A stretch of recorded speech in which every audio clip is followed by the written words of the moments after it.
Tiểu thư, ngoài cửa có một tên ăn mày, quản gia trang viên Đường gia. Tiểu thư có muốn đuổi hắn đi không?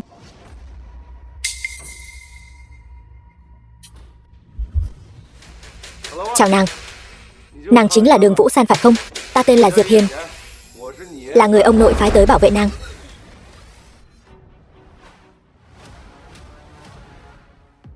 Tiểu tử vô dụng này, vẫn chưa mất mạng sao? Chỉ bằng đám tôm tép này cũng muốn làm ta bị thương sao? Tính ra người cũng có chút bản lĩnh, nhưng vậy thì sao?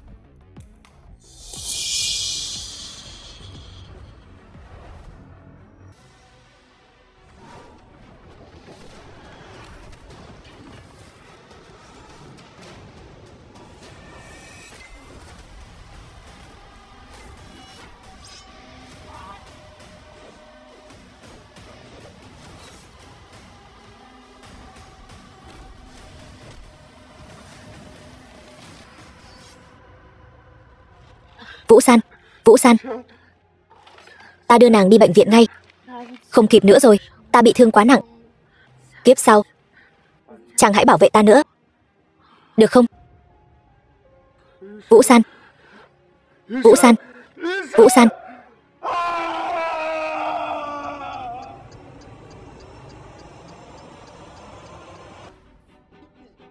Ngươi làm gì vậy?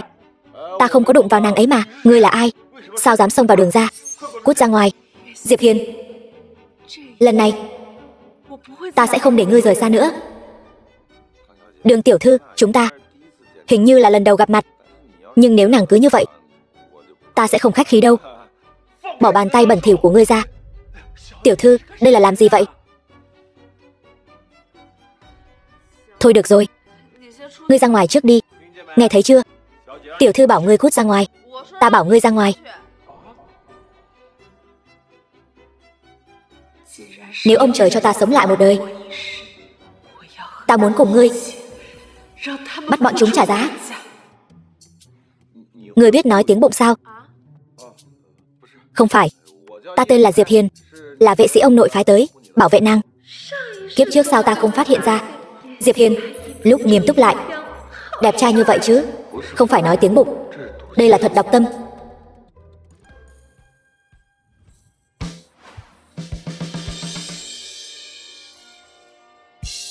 Đường tiểu thư, chúng ta đây là lần đầu gặp mặt, vậy mà cô lại ám chỉ tôi lần thứ hai. Điều này không ổn lắm. Tôi không có. Anh đừng nói bậy. Trông thì lạnh lùng vậy mà. Hóa ra lại bạo dạn như vậy. Đường tổng, cô. Chuyện gì vậy? Tuy tôi không phản đối việc ở bên Diệp Hiền, nhưng mà nhanh quá rồi đấy. Đường tổng, tối qua cô đi đâu vậy? Sao? Có chuyện gì sao? Tôi đương nhiên là lo lắng cho cô rồi. Chị em tốt của tôi lo lắng cho tôi. Cô và Tần Thiên cho dù có toi đời thì tôi cũng không sao. Nhìn này, đây là tiệc tối thương mại vào 3 ngày nữa. Danh sách tôi đã sắp xếp xong rồi.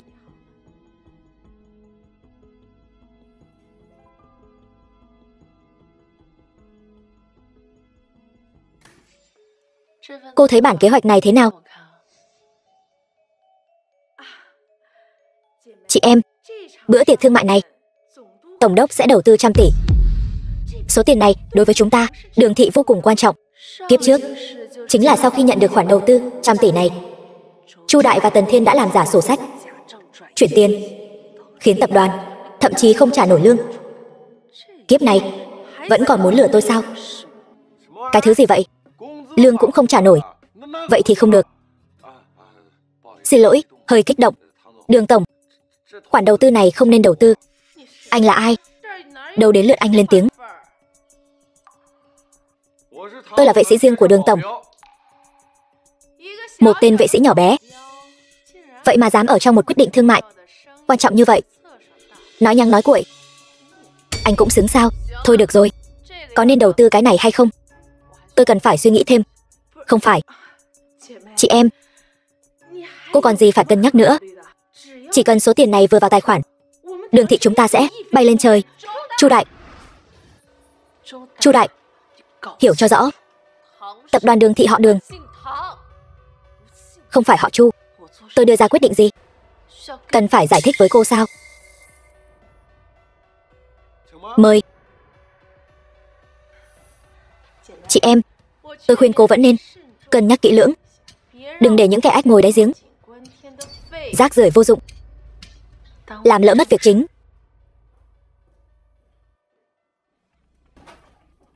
Tôi còn trị không được cô nữa sao?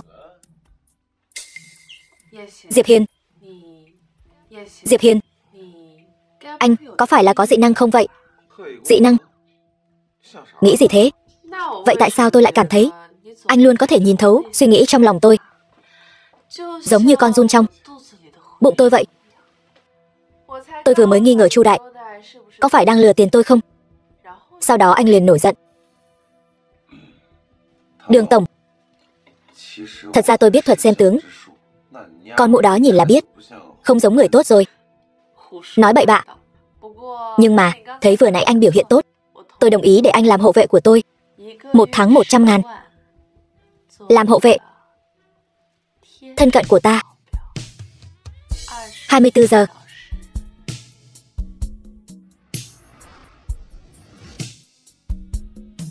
Ta sẽ cố gắng.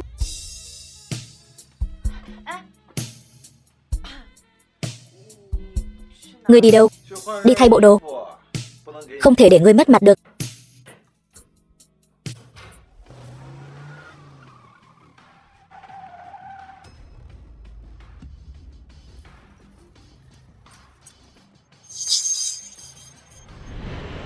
Toàn cơ, thủ lĩnh thần tướng Chiến Tôn Điện.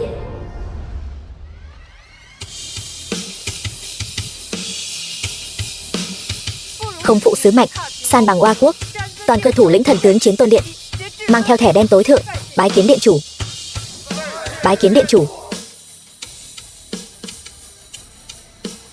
Đứng dậy đi. Vất vả rồi, sau này đừng khoe khoang đến mức như vậy. Phải nhớ kỹ, che giấu thân phận của ta. Dạ. Thuộc hạ chỉ là không hiểu. Ngài thân là chí tôn giả của Chiến Thần Điện, cái thế vô song, là người trên 5 vạn người dưới một người, sao lại ở đường ra nhỏ bé này làm một hộ vệ chứ? Ta cần phải giải thích gì với ngươi sao? Thuộc hạ biết lỗi. Đứng dậy đi. Ta cần ngươi đi giúp ta làm một việc, giúp ta điều tra công ty Đường ra, tất cả tư liệu kinh doanh hiện tại. Ngoài ra, tập trung điều tra một người tên là Chu đại.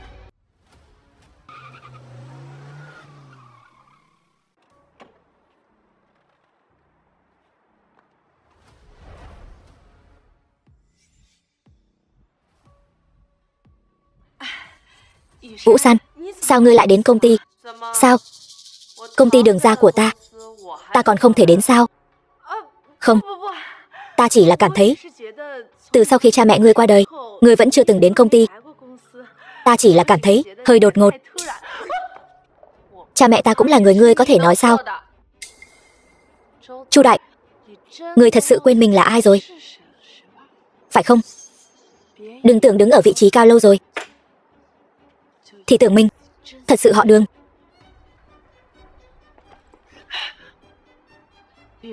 Vũ San, chúng ta là chị em tốt nhiều năm như vậy, ngươi lại không tin ta sao? Ta những năm này vì tập đoàn bỏ ra nhiều như vậy, ngươi chẳng lẽ không thấy sao?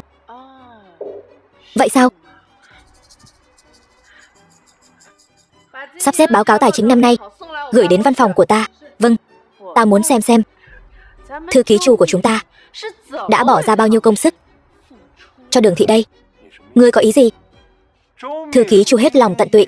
Thế này, Tần Thiên, ngươi rất rảnh rỗi sao? Cái gì? Giờ làm việc mà ngươi không ở tập đoàn Tần thị làm việc chăm chỉ, chạy đến công ty ta làm gì? Tiễn khách.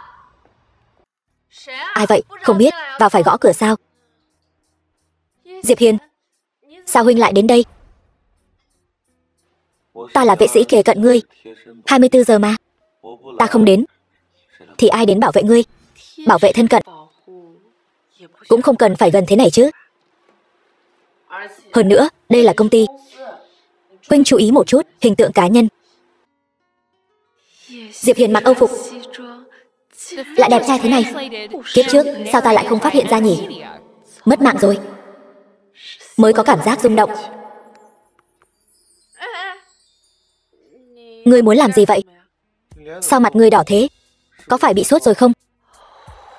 Hỏng rồi. Có phải ta biểu hiện quá rõ ràng rồi không? Sao mặt lại vừa đỏ vừa nóng thế này? Không phải ta. Chắc chắn rồi. Đúng là bị sốt rồi. Ngươi mới phát sốt. Cả nhà ngươi đều bị sốt. Lẽ nào ngươi không nhìn ra là ta đang ngại sao? Sao lại bám sát thế này? Có phải là muốn hôn ta không?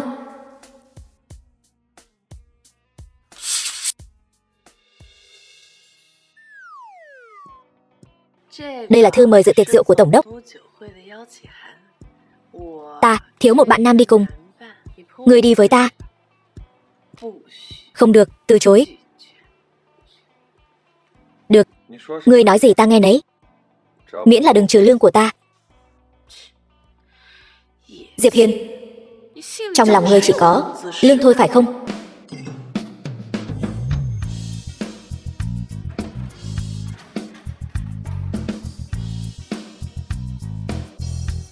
Cảm giác gần gũi này thật khiến ta an tâm. Chỉ có Diệp Hiên mới cho ta được. Bà chủ, chúng ta có phải hơi quá thân mật rồi không? Tôi là vệ sĩ của cô mà. Diệp Hiên, tao là bà chủ của ngươi. Ta bảo ngươi làm gì thì ngươi làm cái đó. Bớt nói nhảm. Được rồi. Đường tổng, tiệc đầu tư, tiệc rượu hôm nay. Ta biết ngươi nhất định sẽ không vắng mặt. Sao ngươi lại ra được khỏi trại giam vậy? Chuyện này không cần ngươi phải bận tâm. Ngươi đã đến bữa tiệc này rồi, chắc chắn là không thể từ bỏ khoản đầu tư 100 tỷ này rồi. Nhưng mà ngươi phải hiểu rõ, khoản đầu tư 100 tỷ này về bản chất là quà mừng tân hôn của Tổng đốc dành cho ngươi và Tần Thiếu. Bây giờ ngươi lại gần gũi với một thằng hạ đẳng rác rưởi, kẻ không ra gì, thân mật như vậy. Nếu Tổng đốc đại nhân biết được thì hậu quả khó mà lường được. Ngươi không sợ bị Tổng đốc nhìn thấy rồi bị bắt lại sao? Thủ đoạn ngươi ra ngoài không sạch sẽ gì đâu. Ngươi im miệng. Ngươi chỉ là một tên vệ sĩ hèn hạ. Ta đang nói chuyện với bà chủ của ngươi, đâu đến lượt ngươi xen vào.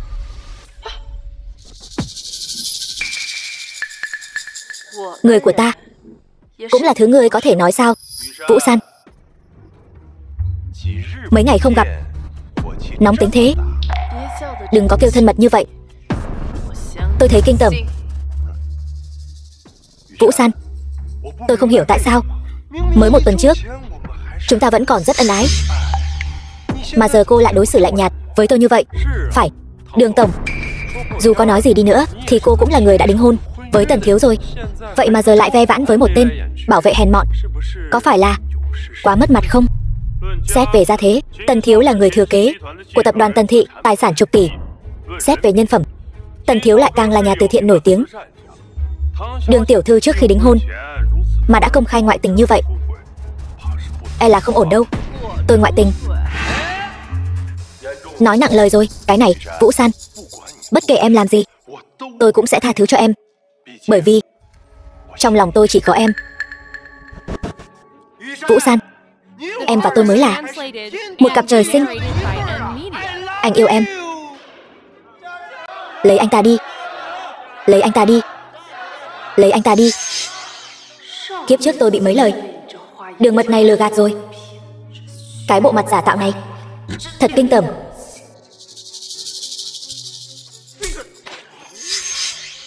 Dám đánh tôi? Diệp Hiên, ngươi láo xược. Ngươi chỉ là một con cờ hó, chủ nhân còn chưa kêu mà ngươi đã cắn người ta rồi. Những người tham gia buổi tiệc rượu này đều là những thế gia hào tộc, xưng bá một phương ở Vân Thành. Đường Vũ San, cô lại dẫn một tên hạ đẳng này ngồi cùng mâm với chúng tôi. Cô có coi các thế gia Vân Thành ra gì không? Đúng vậy, cô có phải là hơi thiếu tôn trọng chúng tôi rồi không? Đây là ân oán giữa tôi và Tần Thị. Các người ở đây cố ý gây chuyện là có ý gì? Không, bây giờ đâu chỉ còn là ân oán giữa cô và Tần gia nữa. Chu tiểu thư nói đúng. Những người tham gia buổi tiệc rượu hôm nay đều là những người có thân phận hiển hách, đáng lẽ phải nâng ly chúc mừng, cùng nhau vui vẻ. Nhưng không biết từ lúc nào lại có một tên bảo vệ rác rưởi lẻn vào. Tôi có thể hiểu là thân phận của chúng tôi cũng giống như tên bảo vệ rác rưởi của cô, có phải không? Hay là nói cô cố ý dẫn hắn ta vào đây để thể hiện uy phong của Đường gia? Đường tiểu thư không thể phủ nhận, 2 năm nay Đường gia khí thế đang thịnh, áp đảo bất kỳ thế gia nào ở đây. Nhưng đây cũng không phải là vốn liếng để cô kiêu ngạo. Một người chúng tôi không bằng Đường gia, 2 người cũng không được. Nhưng nếu tất cả các thế gia ở Vân Thành chúng tôi hợp lại với nhau thì Đường gia các người cũng chỉ là loài kiến hôi thôi. Trăm họ thế gia chỉ là hư danh, một lũ kiến hôi thôi. Dăm 3 câu liền để các ngươi làm đao phủ. Khôi hài, vô lễ. Ngươi tên gì? Diệp Hiền phải không? Thằng nhãi này gan to thật. Đường Vũ San, ta lại cho ngươi một cơ hội, để thằng nhãi này lập tức quỳ xuống cho tất cả chúng ta, khấu đầu nhận lỗi. Nếu như vậy, ta sẽ coi như chưa có chuyện gì xảy ra cả. Nếu không, ngươi nằm mơ, ngươi uy hiếp ta. Ngươi coi Đường gia ta là cái gì? Ai muốn nắn bóp thì nắn bóp, dễ bắt nạt vậy sao? Mồm mép nhanh nhẩu. Nếu Đường gia ngoan cố, vậy thì đừng trách chúng ta tâm thiện tay độc. Đúng vậy, hôm nay Đường gia các ngươi nếu không cho chúng ta một lời giải thích, chúng ta sẽ cho Đường gia các ngươi bị trừ khử từ bây giờ. Nói nặng lời rồi.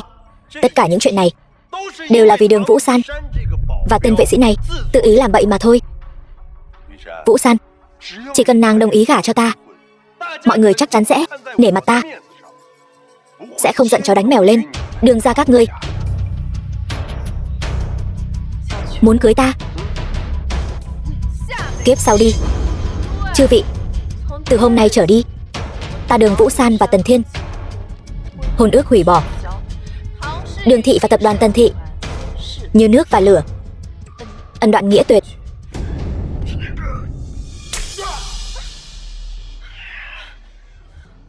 Đường Vũ San, lão tử có thể cưới ngươi là phúc phận 8 đời ngươi tu luyện mà có. Bữa tiệc này ngươi rõ hơn ai hết, rốt cuộc là vì cái gì? Chuyện hôn sự của chúng ta là do Tổng đốc đại nhân chính tay định đoạt. Thằng nhãi Diệp Hiền này chọc giận mọi người, bây giờ ngươi lại trước mặt mọi người hủy bỏ hôn ước mà Tổng đốc đại nhân định ra cho chúng ta. Đường gia các ngươi bây giờ chỉ có con đường xuống mồ. Đường tổng, tôi khuyên ngài vẫn nên cân nhắc cho kỹ, hay cho một chiêu mượn oai hùng, mượn thế lực của người khác ép ta gả cho hắn. Vũ San, nàng yên tâm, có ta ở đây, không ai có thể ép nàng gả cho hắn. Lũ Vân Thành thế gia các ngươi trong mắt ta bất quá chỉ là lũ kiến. Ta lật tay là diệt, ta không nhắm vào ai cả. Ta muốn nói tất cả những người ở đây đều là rác rưởi. Hôm nay ta đứng đây xem thử ai dám động vào. Đường gia, người khẩu khí thật lớn. Ta chỉ nói sự thật thôi. Đường tiểu thư, đây chính là thái độ của Đường gia. Các ngươi sao? Bất kỳ ai ở Vân Thành đều không có tư cách ép buộc Đường gia làm gì. Ngươi, Tần thiếu, chuyện hôm nay ngươi nói nên làm thế nào? Lũ Đường gia các người rất bướng bỉnh, nói khoác không biết ngượng.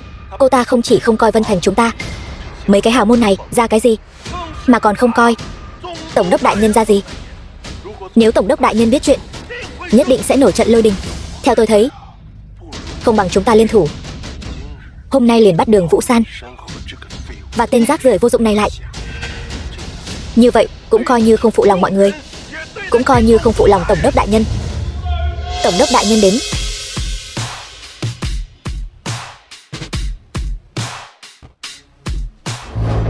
Các ngươi đang làm gì? Lôi Thiên Thừa, Tổng đốc Vân Thành. Đường Vũ San, lần này ngươi chắc chắn phải toi đời. Sao hả? Kiến có lớn đến đâu, còn muốn ăn thịt người sao? Ngươi cứ mạnh miệng đi. Tổng đốc đại nhân chính là người nắm quyền thực sự đằng sau Vân Thành, sát phạt quyết đoán, nói một là một.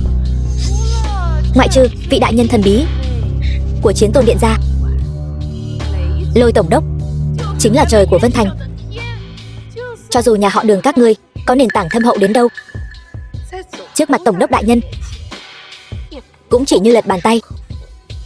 Tổng đốc đại nhân, cô ta Đường Vũ San trước tiên là dẫn người khiêu khích Vân Thành, trăm tộc thế gia, lại trước mặt mọi người hủy bỏ hôn ước mà năm xưa ngài đã định.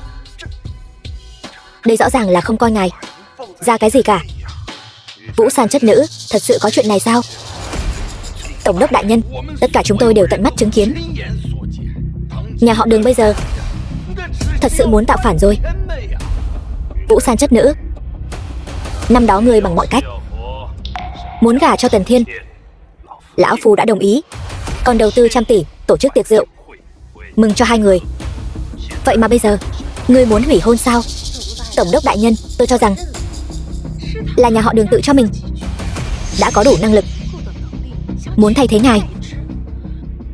Nếu không, tại sao Đường Vũ San không hủy hôn sớm, không hủy hôn muộn, mà lại chọn đúng lúc này để hủy hôn? Hơn nữa còn không tiếc đắc tội với trăm tộc thế gia. Tôi nghĩ cô ta nhất định là muốn uy hiếp ngài. Chu đại, cô bớt nói nhảm đi.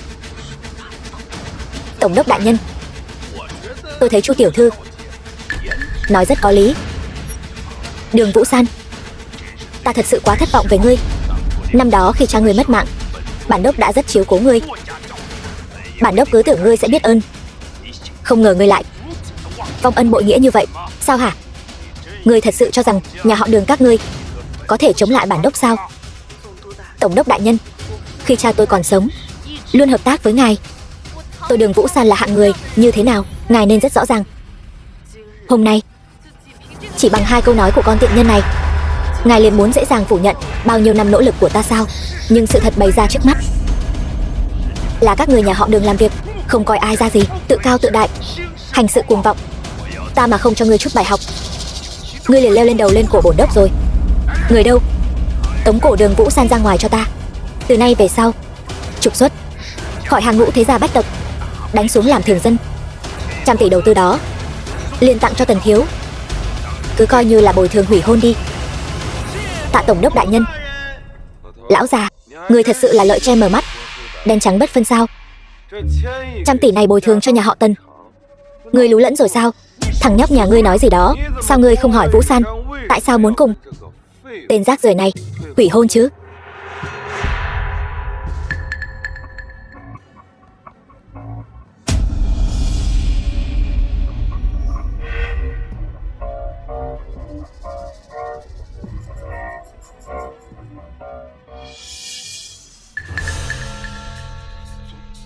Tổng đốc đại nhân, đây không phải ta làm, ta không làm.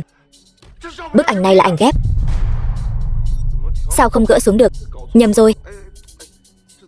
Tắt cái này như thế nào vậy? Diệp Hiền, đừng giỡn nữa, tắt đi. Vâng bà chủ. Tần Thiên, ngươi lại làm ra chuyện bị ổi như vậy. Khó trách Vũ San hủy hôn với ngươi. Hôm nay ta sẽ thay nhà họ Tần thanh lý môn hộ, dạy dỗ tên rác rưởi này. Tổng đốc đại nhân, ta biết sai rồi, ta về sau không dám nữa. Tổng đốc đại nhân, mau cho người vào đi. Được. Lũ tiểu bối các ngươi từng người một lại dám dẫm lên mặt bổn đốc, tha cho ngươi thì mặt mũi Lôi Thiên Thừa ta để đâu? Tên danh này chuẩn bị cũng khá đầy đủ. Không chuẩn bị đầy đủ thì sao làm vệ sĩ của ngươi được? Người đâu? Đánh gãy 2 chân của Tần Thiên và Chu đại, vứt ra ngoài. Cha tôi ơi!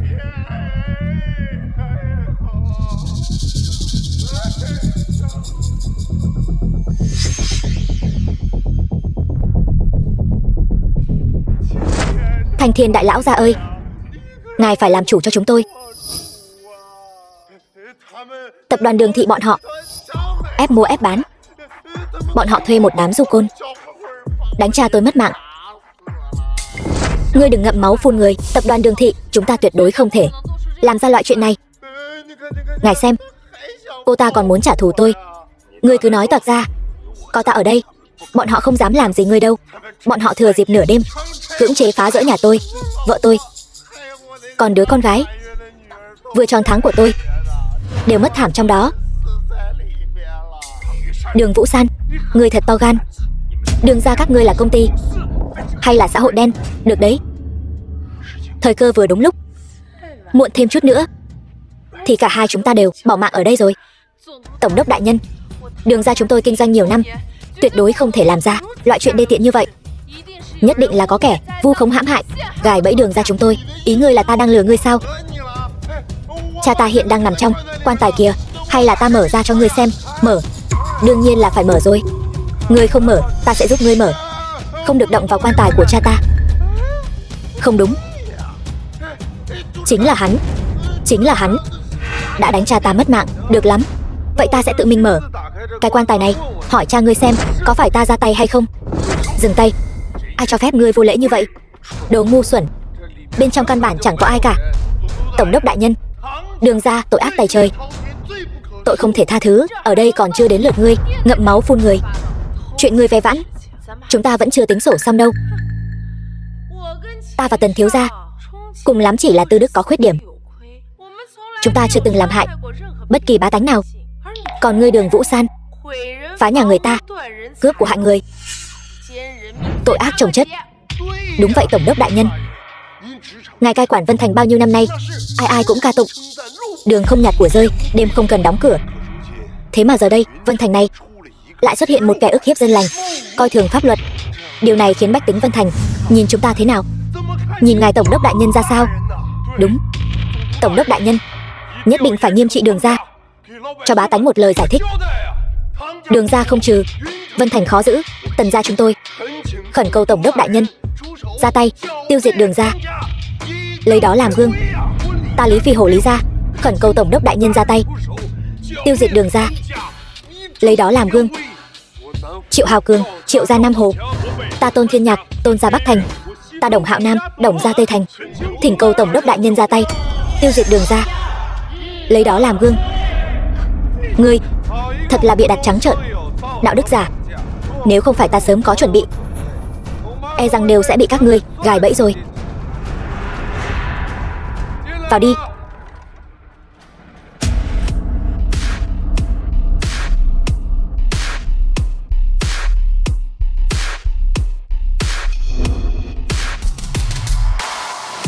Thủ lĩnh thần tướng Chiến Tôn Điện Toàn Cơ bái kiến tôn thượng.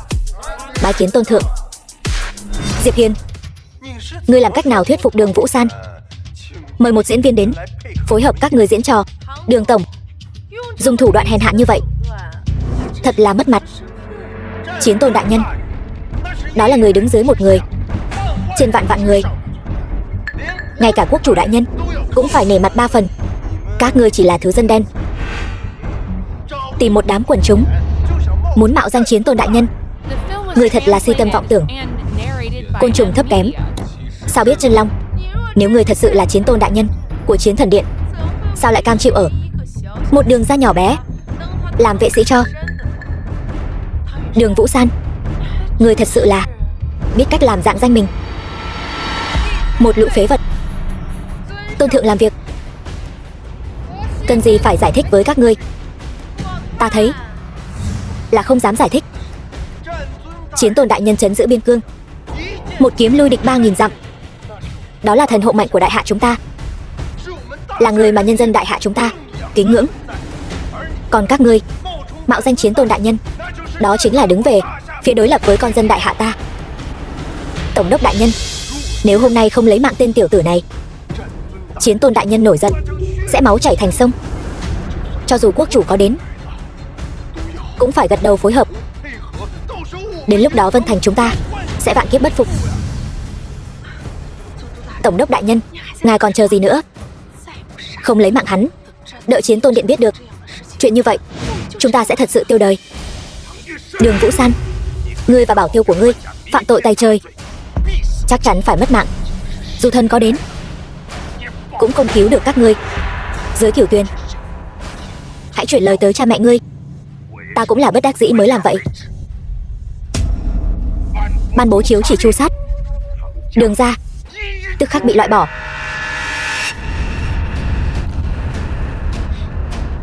Vân Thành tổng đốc hay lắm, không phân biệt trắng đen, không hiểu chuyện. Thần thật sự đang ở đây, vậy mà có mắt như mù, còn ban bố chiếu chỉ tru sát. Cái nên tru sát là các ngươi. Toàn cơ đâu? Thuộc hạ có mặt, đầu sắp rơi rồi, vẫn còn cứng miệng, lấy mạng hắn cho ta.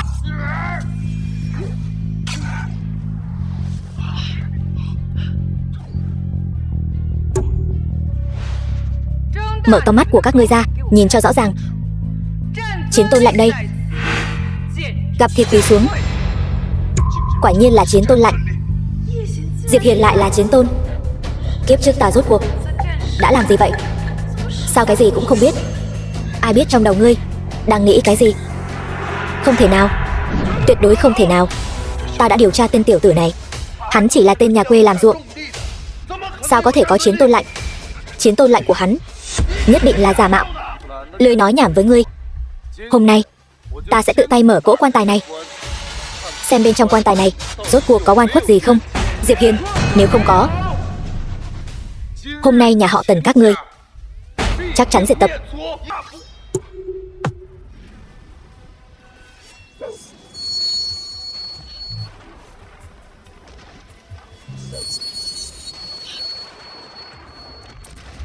Trống không, quả nhiên là trống không. Lôi Thiên Thừa, ngươi mù mắt mù lòng, không phân biệt phải trái đã muốn ra tay. Nếu không phải bản tôn tự mình mở quan nghiệm thi, thì tên rác rưởi nhà ngươi mới chịu nhận rõ hiện thực sao? Quỳ xuống cho ta. Xin tôn thượng đại nhân thứ tội, xin chiến tôn đại nhân thứ tội. Tôn thượng, Lôi Mỗ ngu si đần độn, nhẹ dạ cả tin, xin tôn thượng chỉ đường sáng. Rốt cuộc là ai hãm hại? Lôi Mỗ sẽ lập công chuộc tội. Là ai hết lần này đến lần khác xúi dục ly gián nhằm vào nhà họ Đường? Lại là ai cản ta mở quan tài, đặt điều nói xấu? Tần Thiên, Chu Đại, không ngờ các ngươi cũng có ngày hôm nay. Nỗi đau kiếp trước các ngươi gây ra cho ta, hôm nay ta sẽ trả lại cho các ngươi gấp ngàn vạn lần.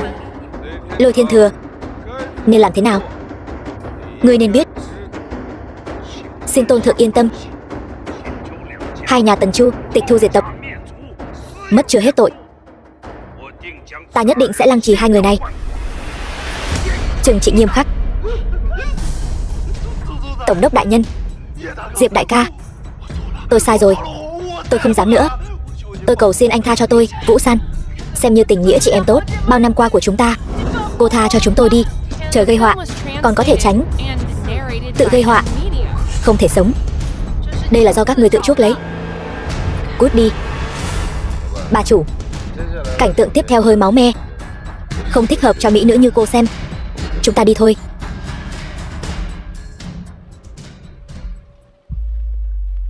Người đâu? Lăng trì hai tên này, treo xác ở cổng thành để răn đe. Tổng đốc đại nhân, tôi cầu xin ngài, tôi sai rồi. Tổng đốc đại nhân, ngài không thể lấy mạng tôi. Anh họ tôi, anh ấy cũng là người của Chiến Tôn Điện. Ngài hãy nể mặt anh họ tôi một chút, anh ấy nhất định sẽ cảm ơn ngài. Tôi cầu xin ngài. Anh họ cô là ai? Tôi không biết, nhưng trong Chiến Tôn Điện có ai lớn hơn tôn thượng? Tại sao ta phải nể mặt hắn? Ra tay. Tổng đốc đại nhân, xin ngài tha cho chúng tôi, tất cả dừng tay cho ta. Thất thập nhị đường chủ của Chiến Tôn Điện, Chu Thiên Tứ đang ở đây. Kẻ nào dám động đến muội muội ta? Chu Thiên Tứ, đường chủ Chiến Tôn Điện. Biểu ca, biểu ca cứu tôi với. Biểu ca, xin hãy cứu tôi. Ngươi là ai? Là ta đây, hắn là Tần gia đại thiếu, cũng là nam nhân của ta. Hiểu lầm rồi. Lôi Thiên Thừa, ngươi thật to gan. Ta Chu Thiên Tứ vừa mới được thăng lên chức thất thập nhị đường chủ, ngay cả nghi thức thụ phong còn chưa kịp làm đã nhận được tin, nói rằng ở cái Vân Thành nhỏ bé này có kẻ muốn lấy mạng muội muội ta. Đừng nói là muội muội ngươi, cho dù ngươi là đường chủ, ta cũng chẳng coi vào đâu. Lấy mạng muội muội ngươi là vì nữ nhân này, buông lời bịa đặt, gây chuyện thị phi, chọc giận Chiến Tôn đại nhân. Tôn thượng hạ lệnh, Thiên hạ ai dám không tuân theo? Chẳng lẽ ngươi nghĩ một đường chủ nhỏ bé như ngươi dám kháng lệnh tôn thượng? Ta nói ngươi vị tổng đốc này, hôm nay coi như đến hồi kết rồi. Chỉ vài ba câu nói đã bị hắn lừa cho xoay mòng mòng. Thật là đồ rác rưởi. Ngươi có ý gì? Nay biên cương chiến sự liên miên, địch ngoại bang nhiều lần thăm dò ranh giới của ta để tránh binh đao tái khởi. Ba đại chiến tướng của Chiến Tôn Điện đã đến biên cương bảo vệ bờ cõi. Ngươi nói cho ta biết, vào thời khắc nguy cấp này, Chiến Tôn đại nhân chẳng lẽ lại bỏ mặc biên cương đến cái Vân Thành nhỏ bé này, đến cái buổi tiệc rượu rác rưởi này sao? Thì ra đây là... Dạ sao? Thôi được, không biết thì không có tội. Hãy thể hiện thành ý của các ngươi đi. Xin lỗi muội muội ta sẽ không so đo với các ngươi. Nếu không, tất cả mọi người ở đây xử không tha. Đường chủ đại nhân, lý gia chúng tôi nguyện ý dâng lên chục tỷ, mong đường chủ đại nhân tha thứ. Lôi mẫu ta nguyện ý dâng lên 100 tỷ, mong đường chủ thứ lỗi. Coi như các người biết điều. Biểu ca, tiện nhân vừa rồi và tên kia đã ức hiếp ta như vậy, huynh phải báo thù cho muội. Biểu ca, huynh phải giúp chúng ta. Yên tâm đi, đã đến đây rồi, nhất định phải cho tên giả mạo Chiến Tôn kia tàn sát vạn đoạn, không thể dung thứ. Toàn cơ, lần này làm tốt lắm.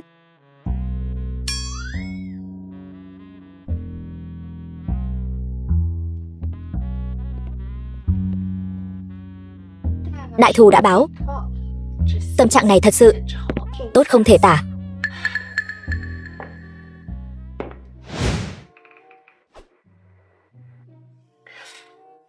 Thân hình này của tôi, khuôn mặt này thật sự tốt không thể tả. Diệp Hiên nhất định sẽ bị mê hoặc. Đường Vũ San, sao ngươi ngu ngốc như vậy? Diệp Hiên lợi hại như vậy, kiếp trước ngươi lại chỉ tin lời ma quỷ của Tần Thiên. Lần này tuyệt đối không thể bỏ qua Diệp Hiên, phải nắm chặt hắn trong lòng bàn tay, đừng để hắn chạy thoát.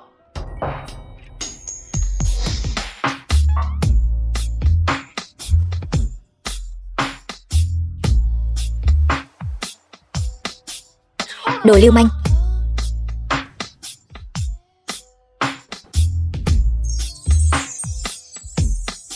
Ngươi làm gì vậy? Thả ta ra. Đồ lưu manh. Ngươi té ngã thì làm sao? Ta chính là vệ sĩ thân cận 24 giờ của ngươi đó. Bà chủ, ta có một vấn đề muốn hỏi ngươi. Hỏi thì hỏi đi. Ngươi có thể trước tiên bỏ chân ta xuống không? Ngươi rốt cuộc là ai? Ta chính là Đường Vũ San. Còn có thể là ai? Ngươi đương nhiên là Đường Vũ San. Nhưng ngươi là Đường Vũ San nào? Hắn làm sao lại đột nhiên hỏi vấn đề này? Chẳng lẽ chuyện ta trọng sinh đã bị phát hiện? Trước khi ông nội ngươi để ta đến, đã đặc biệt dặn dò ta, nói cháu gái ông ta ngang bướng tùy hứng, tính tình tiểu thư, nếu không có ai bảo vệ nàng, sớm muộn gì cũng sẽ bị người trong xã hội này ăn sạch sẽ. Nhưng những gì ngươi làm và những gì ông nội ngươi nói hoàn toàn không liên quan. Đừng hỏi nữa. Ta trọng sinh rồi, chuyện này nói ra ai tin? Chẳng phải bị coi là thần kinh sao? Sao vậy Đường tiểu thư? Nói đi. Diệp Hiên, ta thích ngươi, làm bạn trai ta đi.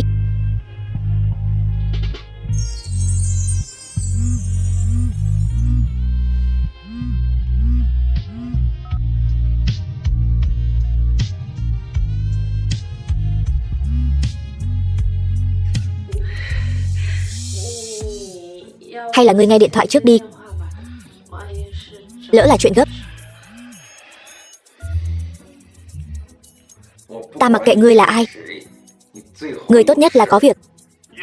Diệp Hiền cháu trai, là ta đây, ông nội Vũ San. Điện thoại của cháu gái ta sao không gọi được? Đường lão gia, cháu gái ông hiện đang tắm rửa.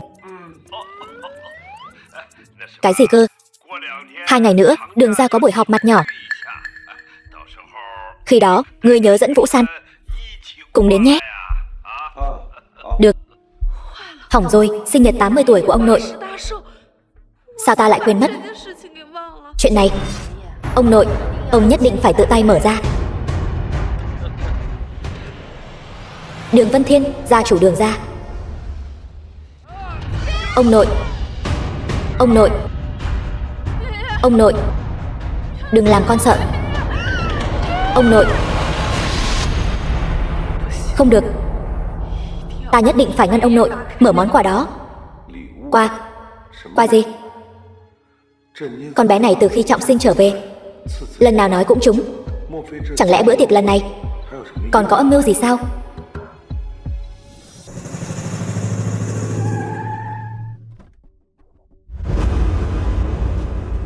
Tôn thượng, món quà lần này chuẩn bị hơi vội vàng, nhưng theo lời ngài dặn, ta đã đặc biệt sắp xếp món bảo vật Hoàng gia Phủ Tang, Thiên Đồng Dạ Minh Châu làm quà mừng thọ. Bảo vật Hoàng gia Phủ Tang lấy đâu ra? Chiến lợi phẩm lần trước, ngài cứ yên tâm nhận lấy. Có lòng rồi. Đúng rồi, tiệc mừng thọ của lão gia điều tra rõ chưa? Bẩm tôn thượng, tin tức hiện tra được là cả trên dưới nhà Đường đều không phục Đường tiểu thư chỉ là phận nữ nhi mà có thể làm người thừa kế, cho nên lần mừng thọ này có khả năng rất lớn sẽ nhắm vào Đường tiểu thư. Đến thời đại nào rồi mà còn phân biệt nam nữ? Cái trò này thôi bỏ đi. Binh đến tướng chặn, nước đến đất ngăn.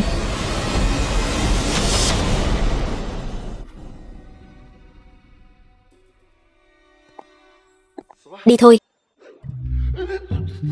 Đau. Ngươi đi đâu vậy? Ngươi chỉ vừa mới làm bạn trai ta mấy ngày thôi đã dám phản rồi. Nhẹ chút thôi, đến trễ như vậy. Không phải ta phải đi chuẩn bị quà cho lão gia tử sao? Đi vào trong thôi. Tiệc mừng thọ.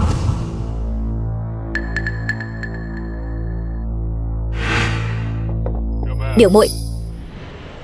Đường Minh, nhị phòng Đường gia. Vị này là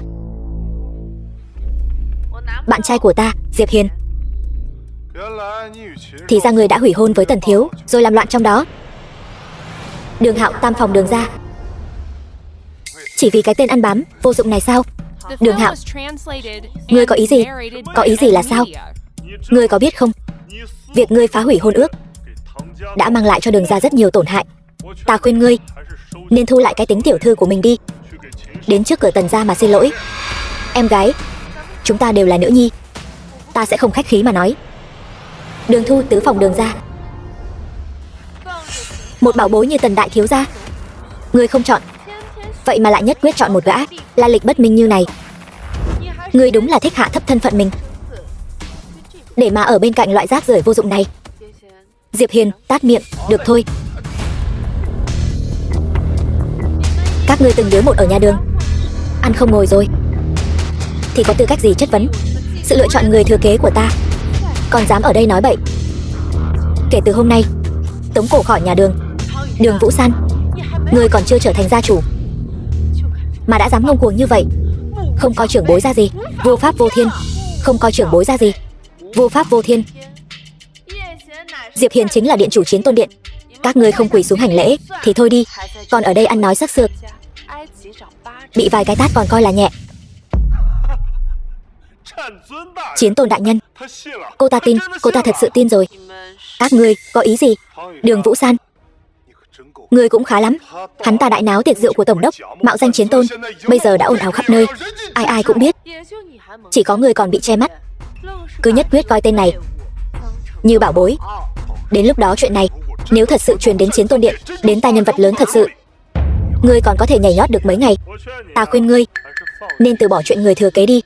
100 năm cơ nghiệp nhà Đường nếu bị hủy trong tay người phụ nữ ngu xuẩn như ngươi thì thật là mất nhiều hơn được.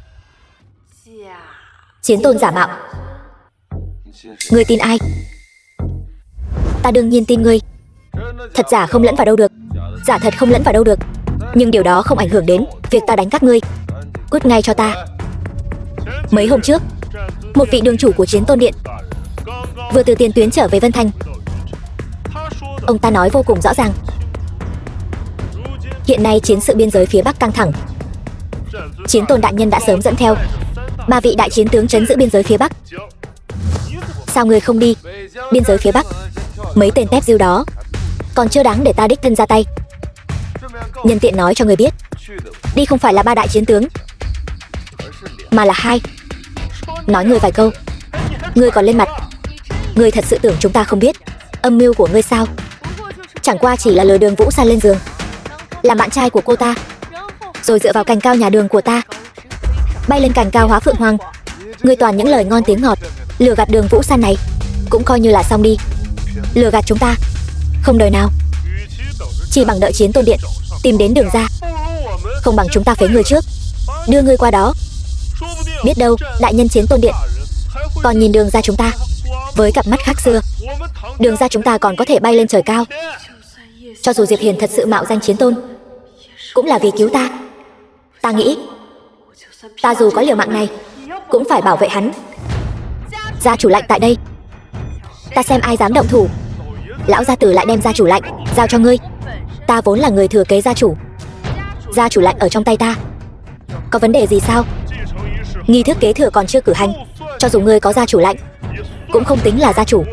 Tuy nói vậy, nhưng ta hy vọng các ngươi có thể hiểu, sản nghiệp của tập đoàn Đường gia hiện nay đều là ta Đường Vũ San một mình xử lý mọi việc trên dưới. Còn các ngươi bất quá chỉ chiếm một chút cổ phần nhỏ nhoi. Hiện nay gia chủ lạnh ở trong tay ta, ta muốn thu hồi đặc quyền của các ngươi thật dễ dàng. Nếu còn muốn sống cuộc sống an nhàn sung sướng thì hãy động cái đầu heo của các ngươi, suy nghĩ xem nên nói thế nào. Huống hồ ta và Diệp Hiền ở bên nhau không phải vì thân phận gì của hắn.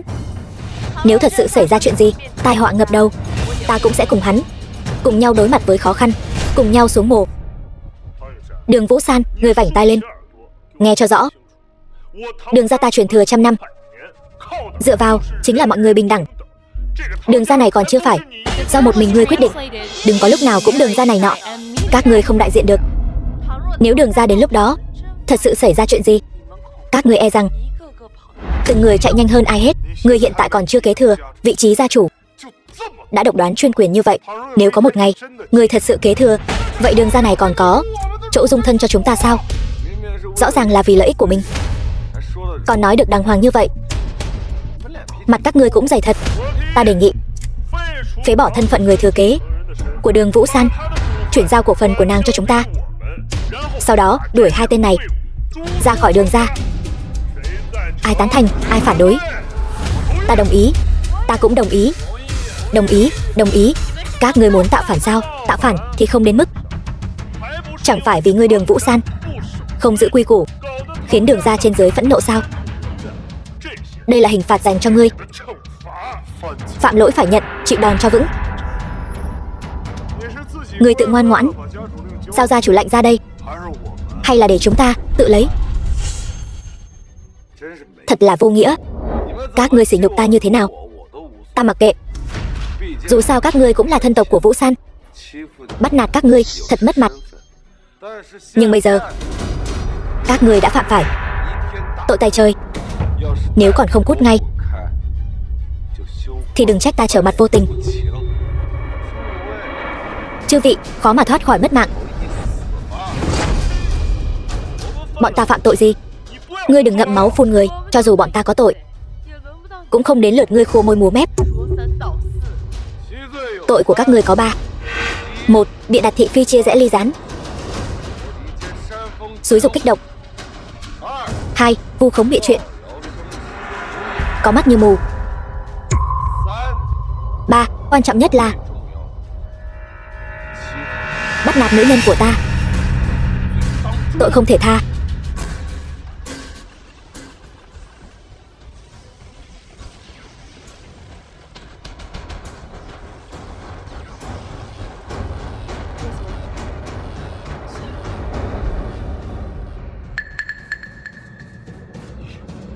Ngươi muốn gây sự ở Đường gia ta sao?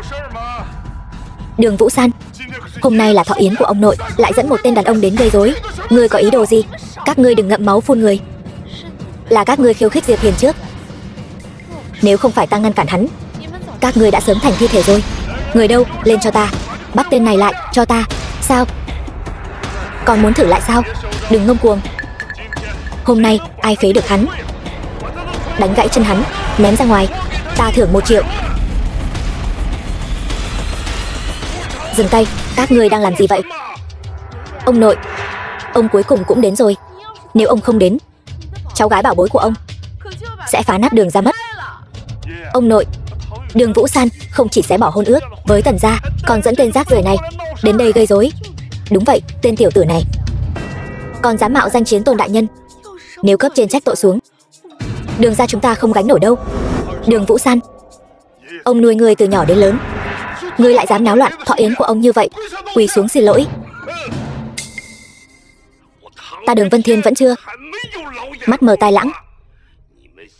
Các ngươi nghĩ gì trong lòng? Thật tưởng ta không hiểu sao?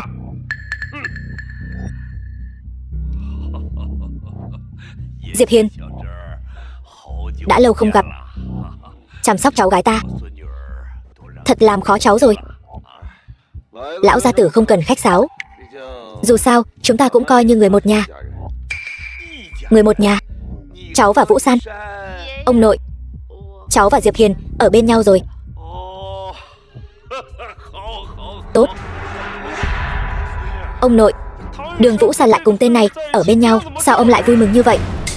Hay là ngày mai cháu đưa ông đến bệnh viện xem ông có phải đã lú lẫn rồi không? Đồ hỗn láo. Đại ca, chính ta đã sắp xếp cho Diệp Hiên đi chăm sóc Vũ San. Ý định của ta là để hai người họ đến với nhau, thuận lý thành chương, kết hôn thành gia thất. Ngươi có hiểu không hả? Còn chuyện giả mạo Chiến Tôn, không cần các ngươi phải bận tâm, ta tự có sắp xếp. Lão gia, việc này ông làm có chút vô nhân đạo đấy. Khương Thái công câu cá, nguyện giả thượng câu. Tiểu Hữu, ta nào có ép buộc ngươi đâu, đều là do ngươi tự nguyện mà. Không được, ta phản đối. Ông nội, ta không thể trơ mắt nhìn Đường gia nhảy vào hố lửa được. Đường Minh, lão già ta còn chưa mất đâu. Khi nào đến lượt ngươi đến đây chất vấn quyết định của ta? Đường Minh, hay là vị trí gia chủ này ngươi ngồi đi. Không dám. Mấy đứa bay lại đây. Xin lỗi Diệp Hiên, nếu không thì tống cổ ra khỏi nhà, tịch thu toàn bộ tài sản, vĩnh viễn không được quay về. Diệp Hiên, xin lỗi, xin hãy tha thứ cho tôi. Xin lỗi.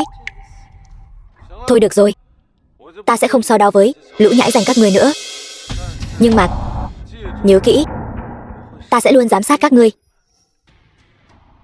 Đi thôi lão gia tử, cùng ăn mừng sinh nhật. Được, đi thôi. Diệp Hiên, chuyện này coi như bỏ qua nhé. Ngươi không thể hận thù Đường gia chúng ta đâu. San San nhà chúng ta sau này phải nhờ cậy ngươi nhiều đấy. Đi thôi.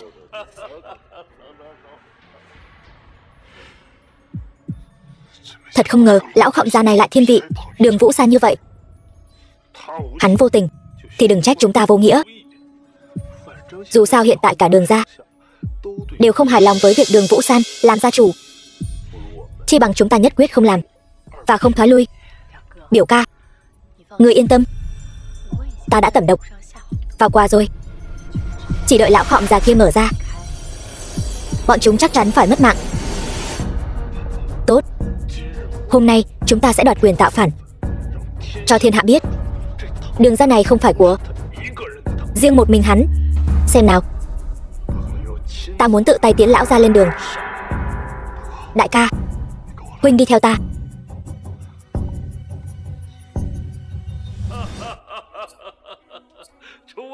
Chư vị, rất cảm ơn mọi người hôm nay đã đến tham dự tiệc mừng thọ 80 tuổi của ta. Lão già này xin chào mọi người. Cảm ơn. Qua mừng đã đến.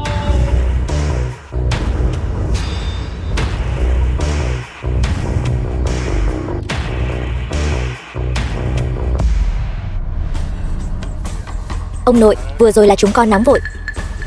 Chúng con đã nhận ra lỗi lầm của mình và còn chuẩn bị cho ông một món quà hậu hĩnh. Xin ông hãy tha thứ cho chúng con. Biết sai sửa lỗi là điều tốt nhất. Tin là Diệp tiểu hữu cũng sẽ không chấp nhận đâu, phải không?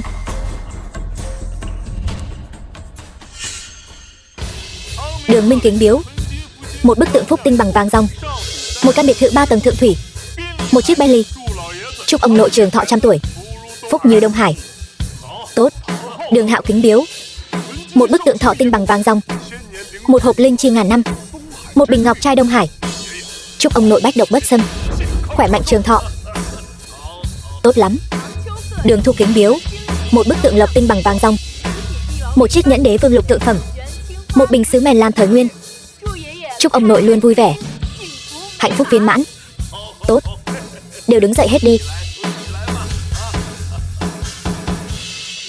Những món quà này cũng không có gì lạ. Chẳng lẽ Vũ San nghĩ nhiều rồi?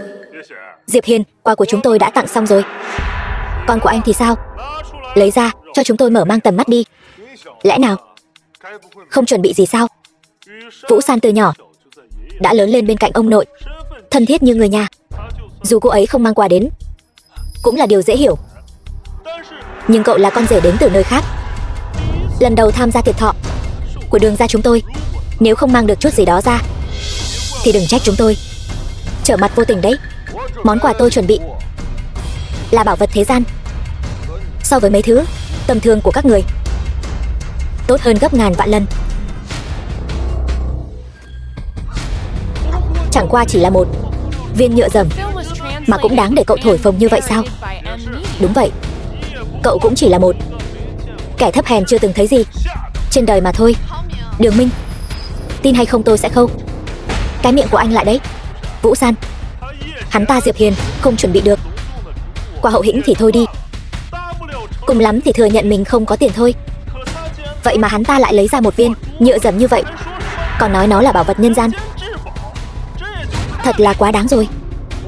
Đường gia chúng tôi không chào đón kẻ khoác lác, thật là chưa thấy gì trên đời. Nghe cho kỹ đây, nó gọi là Thiên Đồng Dạ Minh Châu. Đây chính là viên châu duy nhất trên đời, nằm trên vương miện của quốc chủ Phủ Tang. Thiên Đồng Dạ Minh Châu. Đúng vậy. Này cậu. Ông nội, ông cũng biết cháu làm kinh doanh trang sức mà, để cháu xem giúp ông.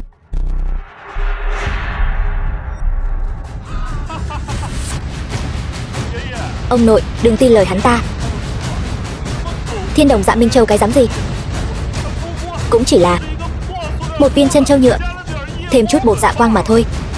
Nhà máy của tôi sản xuất mấy thứ đồ bỏ đi này đấy, một ngày làm được mấy vạn cái.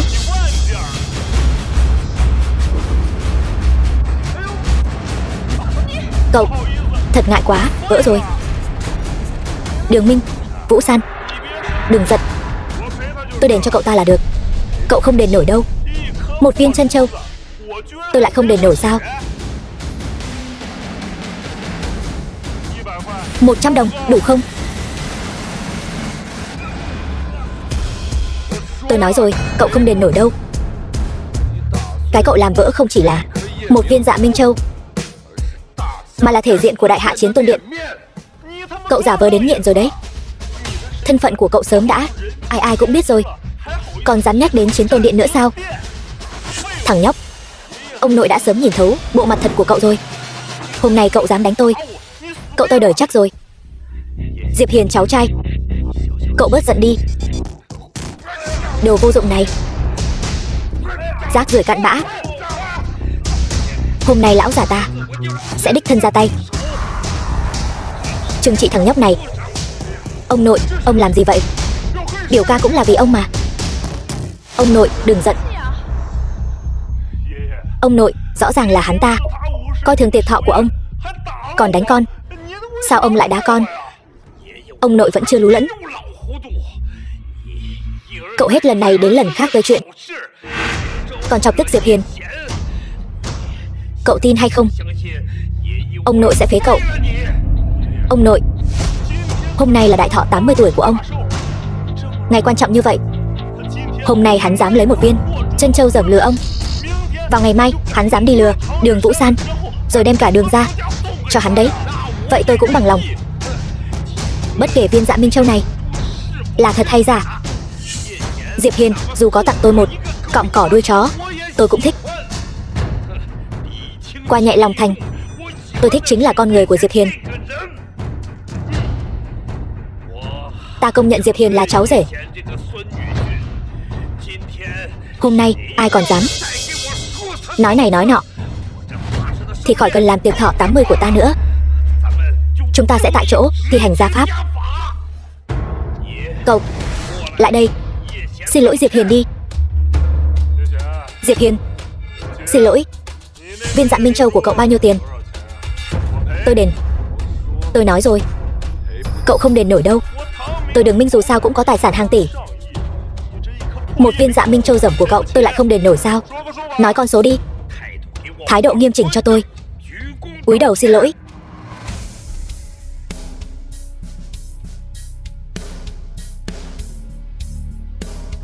Xin lỗi. Báo giá đi.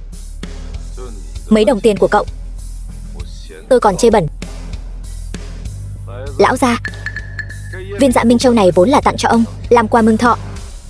Nếu đã là người nhà họ Đường chúng ta làm vỡ nó, vậy thì để ông tự tay xử lý đi. Còn không mau cảm ơn Diệp Hiền tiểu hữu. Cảm ơn Diệp tiên sinh. Ông ơi, ông đừng giận. Giận dữ hại thân thể. Vừa rồi chúng ta chuẩn bị những lễ vật mừng thọ này chẳng qua chỉ là trò đùa. Tiếp theo tặng cho ông mới là kỳ chân dị bảo thật sự. Ông xem nhất định sẽ rất vui.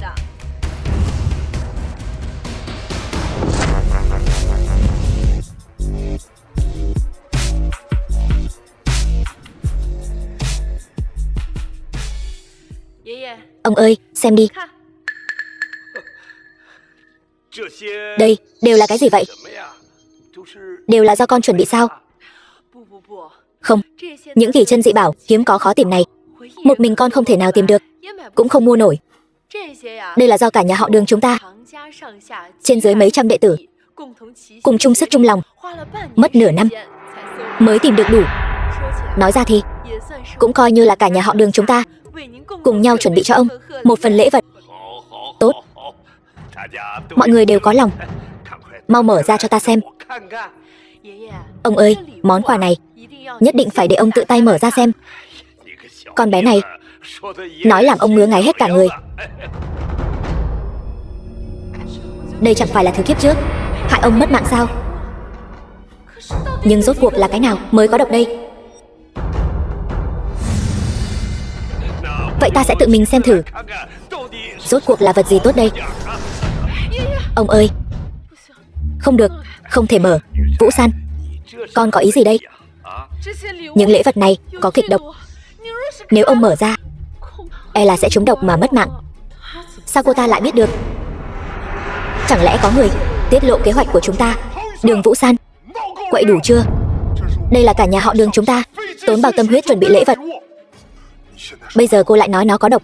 Cô muốn nói tất cả chúng ta muốn hại ông mất mạng sao? Đường Vũ San, đừng có lấy bụng tiểu nhân, đau lòng quân tử.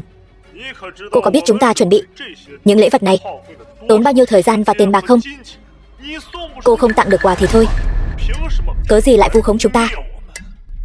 Thôi được rồi, Vũ San, đừng có làm loạn nữa. Nhà họ Đường chúng ta hòa thuận 100 năm.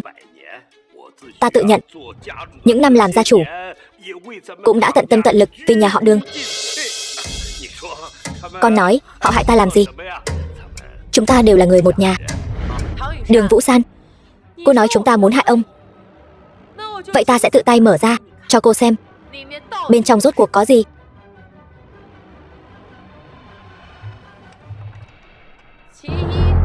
Thứ nhất, bảo vật trấn quốc Hòa Thị Bích.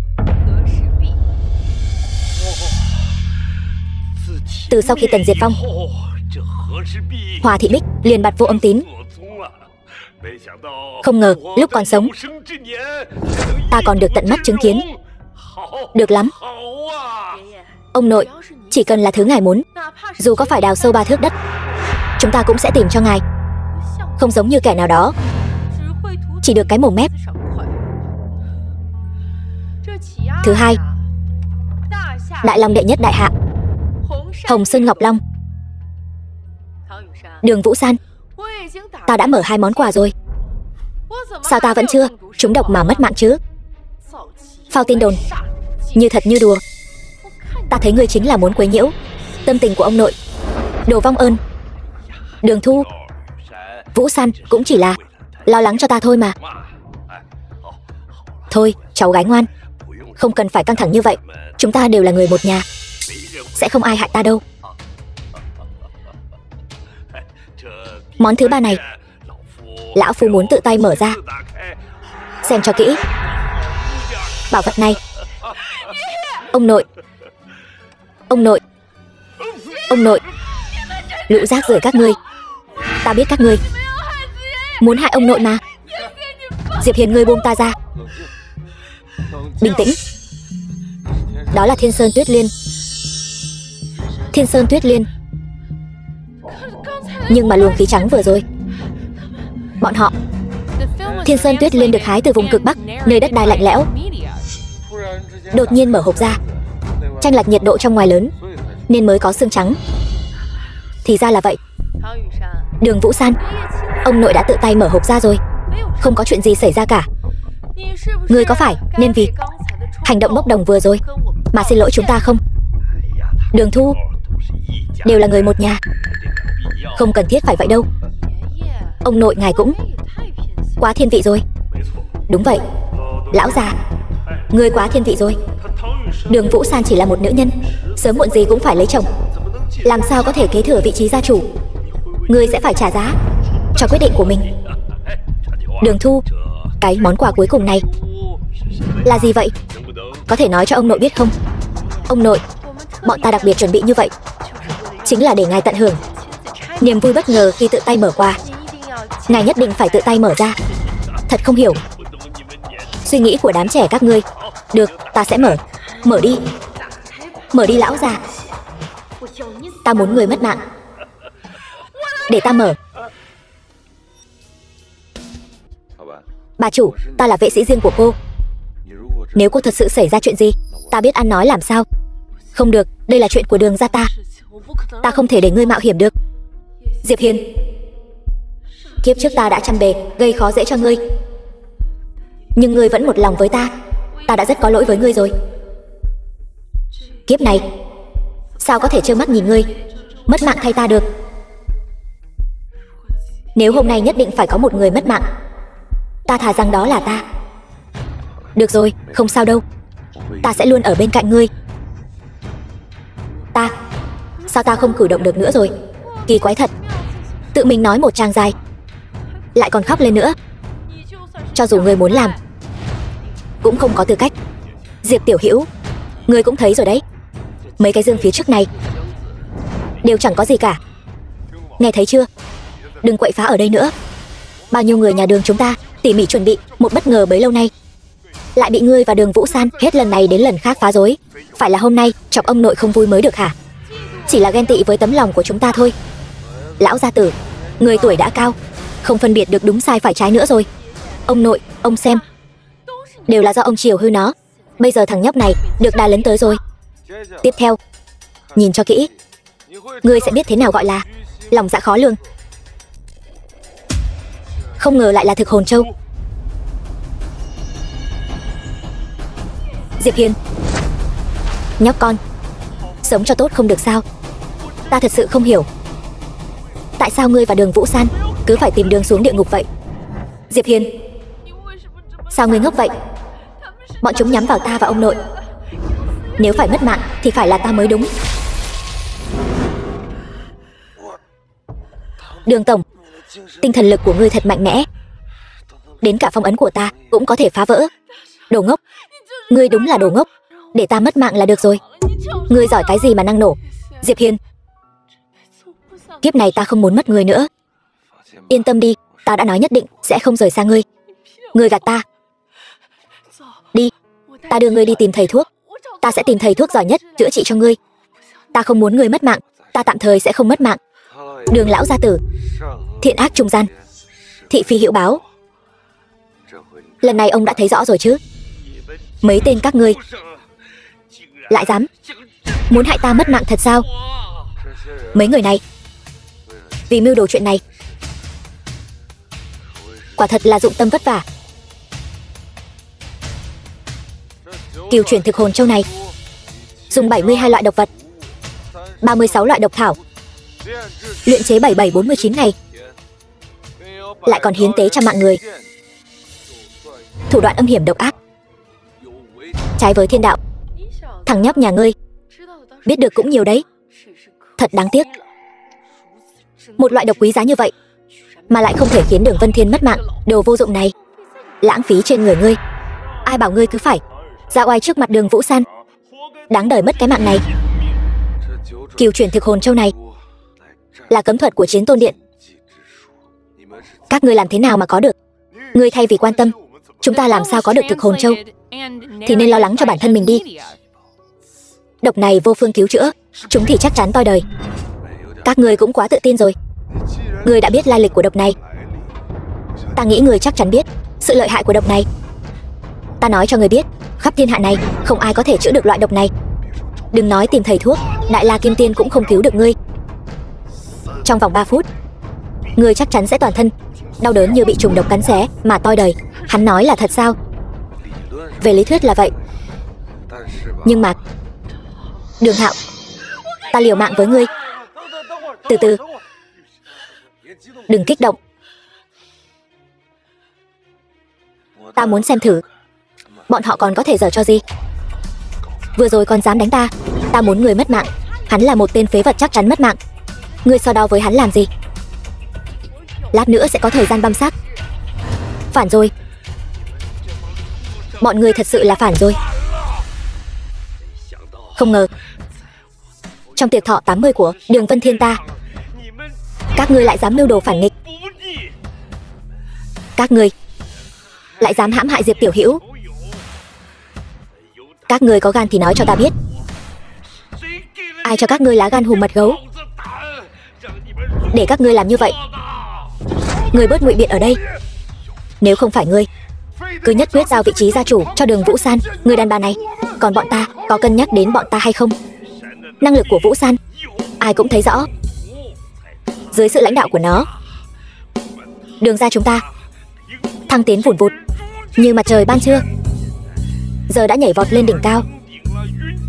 Gia tộc hào môn Vân Thành, vị trí gia chủ giao cho Vũ San là lẽ đương nhiên. Ngươi nghĩ như vậy, nhưng ta không nghĩ vậy. Hay nói cách khác, trên dưới Đường gia 99% đều không nghĩ như vậy. Vị trí gia chủ tuyệt đối không thể rơi vào tay một nữ nhi. Ngươi Đường Vân Thiên giả lú lẫn, độc đoán chuyên quyền. Hôm nay ta sẽ khởi nghĩa giành lại vị trí gia chủ. Thấy chưa, trận này không có chủ mưu. Hay nói cách khác, mỗi người đều là chủ mưu. Còn ngươi đã đắc tội với tất cả mọi người. Là tất cả đó. Lão Khọm gia, bây giờ tốt nhất ngươi hãy ngoan ngoãn quỳ xuống, giao ra vị trí gia chủ của ngươi. Ta Đường Vân Thiên, giang hồ tung hoành cả đời, cảnh tượng gì chưa từng thấy. Đừng tưởng mấy đứa tiểu bối các ngươi lại có thể uy hiếp được ta sao? Còn có tất cả mọi người đang có mặt tại đây, ta sẽ không bỏ qua cho một ai. Ta sẽ tìm các ngươi tính sổ sau. Tuyệt đối không dung thứ. Ông nội, ông định tính sổ với chúng con thế nào? Là dựa vào tên tiểu tử bên cạnh ông, kẻ chắc chắn phải toi đời này sao? Hay là dựa vào đứa cháu gái ruột tay trói gà không chặt này của ông? Lão Khọm gia bây giờ không có tư cách để bàn điều kiện với chúng ta. Tất cả mọi người đều đứng về phía chúng ta. Hôm nay để thuận theo ý nguyện của mọi người, ta Đường Minh, nhị phòng Đường gia, kính xin lão gia chủ thoái vị. Đường Hạo tam phòng Đường gia, kính xin lão gia chủ thoái vị. Đường Thu tứ phòng Đường gia, kính xin lão gia chủ thoái vị. Đường gia Vân tự bối, kính xin lão gia chủ thoái vị. Đường gia Kiếm tự bối, kính xin lão gia chủ thoái vị. Kính xin lão gia chủ thoái vị. Ông nội khi nào đã bạc đãi những người các ngươi giờ lại làm ra loại chuyện đại nghịch bất đạo như vậy. Lương tâm các ngươi còn không? Thành đại sự không câu nệ tiểu tiết. Đường Vũ San, tất cả những chuyện này đều là tại ngươi. Nếu không phải vì ngươi ngang ngược đi tranh giành với chúng ta cái gì mà vị trí gia chủ, thì ngươi cũng sẽ không rơi vào đường cùng như bây giờ. Nếu không phải vì ngươi, lão gia tử cũng sẽ không đứng ở phía đối lập với tất cả mọi người. Nếu không phải vì ngươi, tiểu tình lang của ngươi cũng sẽ không mất mạng. Chẳng lẽ ta thật sự sai rồi sao? Là ta hại tất cả mọi người sao? Những điều này đều là do đám người này tự tìm lý do cho mình thôi. Ngươi không sai, lão gia tử cũng không sai. Nếu các ngươi vẫn còn chấp mê bất ngộ, vậy thì đừng trách chúng ta tâm ngoan thủ lạt, dùng vũ lực đoạt lấy vị trí gia chủ. Có ta Diệp Hiền ở đây, ngươi thử động vào xem. Diệp Hiền, giờ ngươi còn mạnh miệng sao? Ta biết ngươi rất giỏi đánh đấm, nhưng vậy thì sao? Có thể thay đổi được cục diện bây giờ sao? Nếu ngươi có thể giúp ta trừ khử Đường Vũ San và Đường Vân Thiên, hôm nay ta vẫn có thể đưa giải dược cho ngươi. Bây giờ trên đời này chỉ còn một lọ thôi. Giải dược cứ giữ lại mà tự uống đi. Không, chỉ cần các ngươi đưa giải dược cho ta, gia chủ lạnh này ta sẽ đưa cho các ngươi.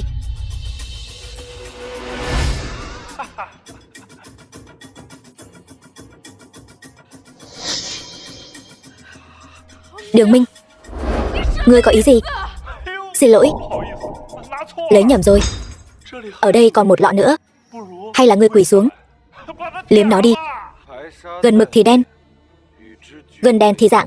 Có Vũ San và lão gia tử, những người hiền minh như vậy lãnh đạo, Đường ra sao có thể sinh ra loại tai họa này?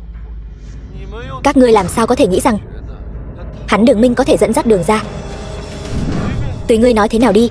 Bây giờ ngươi sắp phải trúng độc mà mất mạng, còn 5 giây nữa. Cảm giác chờ mất mạng thế nào? 5 4 3 2 1. Rồi sao nữa? Sao ngươi chưa mất mạng? Chẳng lẽ không ai nói cho ngươi biết cửu chuyển thực hồn châu vật hại vạn người này, nhưng duy chỉ có một người có thể giải.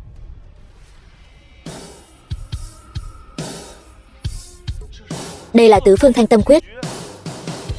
Đây là bí thuật thành danh của Chiến Tôn đại nhân. Người rốt cuộc là ai? Đến nước này mà vẫn chưa hiểu sao? Ta chính là Chiến Tôn. Trong miệng các ngươi chỉ là các ngươi không có đầu óc.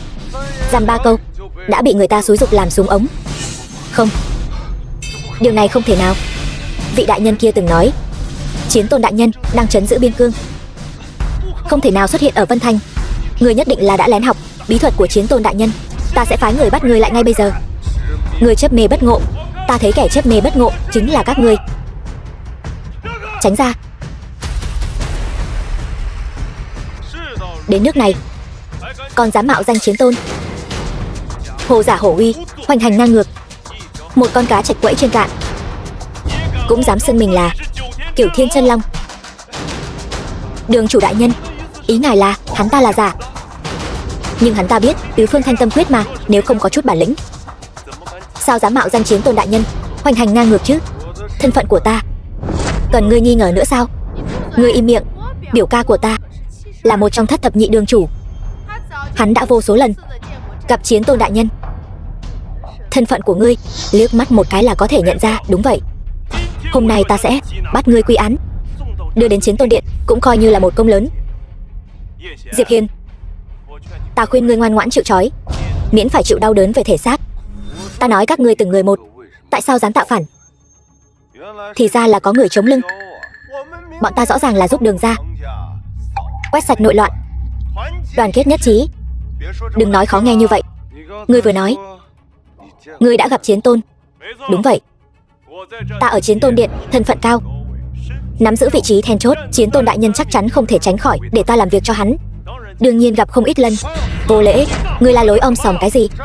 Trong Chiến Tôn điện canh phòng nghiêm ngặt, ngay cả thuộc hạ của ta, tam đại chiến tướng, muốn gặp ta cũng phải xin phép, trừ phi ta có việc triệu tập. Nếu không, ngươi một đường chủ làm sao có thể gặp được ta? Sao hắn ta lại biết rõ như vậy? Sao không nói nữa? Thật không biết loại người như ngươi Làm thế nào mà ngồi được vào chức đường chủ? Kẻ đề bạt ngươi thật là mù mắt rồi. Ngươi nói bậy bạ gì đó? Ta đã từng đổ máu cho Chiến Tôn Điện, xông pha nơi tiền tuyến. Dù sao cũng coi như là chiến công hiển hách. Nào đến lượt tên tiểu tử nhà ngươi ở đây mà ăn nói lung tung. Chiến công còn con cũng dám khoe khoang. Ngươi, chiến công còn con. Ngươi đã từng đánh trận chưa hả? Chu đường chủ, ấy là nhờ một mình diệt sạch một núi phỉ tặc, truy kích tàn binh 300 dặm. Những chiến công này ai làm được? Đánh đuổi vài tên, truy đuổi vài tên mà đã dám tự mãn rồi sao? Thật là không có chí lớn. Chu Thiên Tứ, ngươi dừng tay cho ta.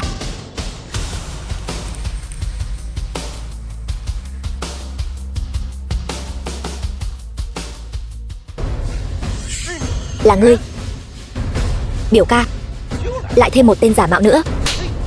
Ngươi nói chuyện kiểu gì vậy? Biểu ca, huynh làm gì vậy? Toàn Cơ đại nhân, người sao lại đến đây? Vừa đúng lúc, ta vừa tóm được một tên giả mạo làm Chiến Tôn đại nhân. Ta đang định bắt hắn. Chu Thiên Tứ, người mượn chức vụ của mình, lạm quyền mưu tư, toàn tính thôn tính đường ra, tàn hại bá tánh vô tội, biết pháp phạm pháp. Ngươi có nhận tội không? Toàn Cơ đại nhân, tôi không có sai. Tất cả những gì tôi làm đều là vì muốn bắt tên phế vật tác quái này. Phế vật? Đúng vậy, chính là tên phế vật này. Trước đây đã quậy phá yến tiệc của tổng đốc, khiến cho bách tộc hào môn Vân Thành náo loạn cả lên. Biểu ca đừng nói nữa, cô ấy chính là Toàn Cơ đại nhân đó. Nói nhảm, ta tất nhiên biết cô ta là Toàn Cơ đại nhân lần trước ở yến tiệc. Ngươi im miệng cho ta. Sao lắm chuyện thế?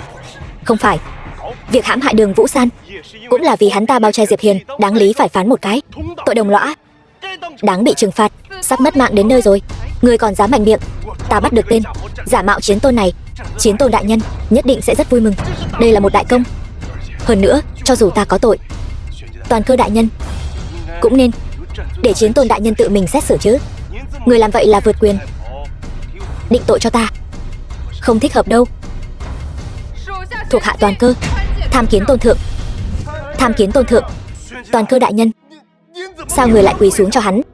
Khắp thiên hạ này chỉ có một người khiến ta quỳ. Người đoán là ai? Hắn thật sự là Chiến Tôn đại nhân sao? Biểu ca, lần trước ở buổi tiệc chính là Toàn Cơ này đã xuất hiện cùng Diệp Hiền. Cái gì? Sao người không nói với ta sớm hơn? Bọn ta muốn nói, nhưng huynh cũng đâu cho cơ hội. Toi đời rồi. Lần này thật sự tiêu rồi. Đường lão gia tử, ta mượn thọ yến của ngài để thanh lý rác thải của Chiến Tôn điện. Ngài không phiền chứ? Diệp tiểu hữu, cứ tự nhiên. Chiến Tôn đại nhân tha mạng, tôi đều bị bọn chúng mê hoặc, cho nên mới dám làm ra chuyện này. Chiến Tôn đại nhân, xin người niệm tình, tôi từng vì Chiến Tôn điện đổ máu, xin người tha cho tôi một mạng. Biểu ca, là huynh nói Chiến Tôn đại nhân là giả mà. Người im miệng cho ta. Chiến Tôn đại nhân, tôi biết, chính là hai người bọn họ ở buổi tiệc đã nói năng bất kính với người. Tôi sẽ lấy mạng hai tên này ngay. Ta cho phép người đứng dậy chưa?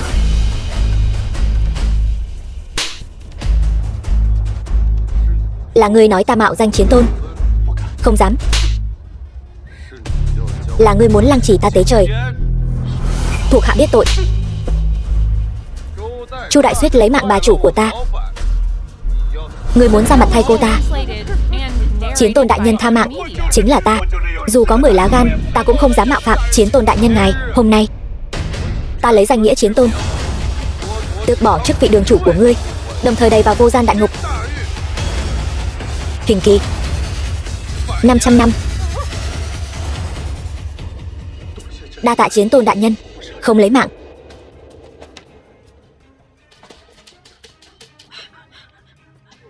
Chiến Tôn đại nhân, xin ngài cũng tha cho ta một mạng. Đều tại ta có mắt như mù. Chỉ cần ngài chịu tha cho ta, ngài bảo ta làm gì ta cũng nguyện ý. Bản tính lẳng lơ ngòm cũng không sửa đổi. Chiến Tôn đại nhân, ta sai rồi. Ta về sau nhất định sẽ an phận thủ thường, ngoan ngoãn. An phận thủ thường, ngoan ngoãn. Thật sự là vậy. Kiếp trước của ta đã mất thảm dưới tay ngươi. Kiếp trước nào không liên quan đến ta. Chiến Tôn đại nhân, cô ta vu oan giá họa cho tôi. Vũ San muốn làm thế nào thì làm thế nấy. Hai người này giao cho ngươi xử lý. Chu Di tam tộc ngàn đao phanh thây mới có thể nguôi giận trong lòng ta. Đừng, Vũ San, van xin ngươi, đừng mà. Đem đi. Chiến Tôn đại nhân. Vũ San, đừng mà. Đừng làm vậy. Chiến Tôn đại nhân cứu mạng, suýt nữa thì quên các ngươi. Chiến Tôn đại nhân, tôi biết lỗi rồi. Tôi đều là nghe theo lời gièm pha của Chu đường chủ. Đây đều là hiểu lầm. Biểu muội, xem như chúng ta đều là người Đường gia, ngươi tha cho ta đi. Lúc hại ông nội, sao ngươi không nghĩ tới ngươi cũng là người Đường gia? Vũ San, đám người này xử lý thế nào? Nghe theo ngươi. Đường Minh, Đường Thu, Đường Hạo, 3 người từ hôm nay bị trục xuất khỏi Đường gia, tịch thu toàn bộ gia sản, tự tìm đường sống, tự sinh tự diệt. Còn các ngươi, bất luận giữ chức vụ gì ở tập đoàn Đường thị, đều bị cách chức, bị giam 3 tháng. Suy nghĩ về tội lỗi của mình, còn tái phạm thì không thể tha thứ. Nghe rõ chưa? Cản tạ Đường tiểu thư không lấy mạng. Cút đi.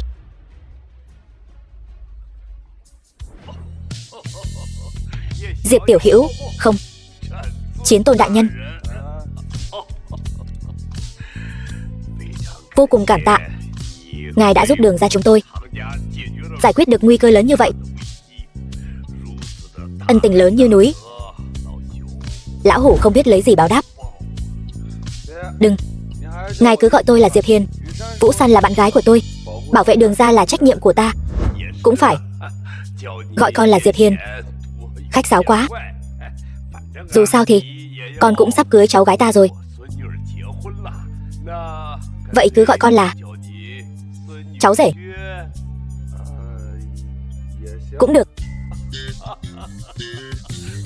Được, cháu rể.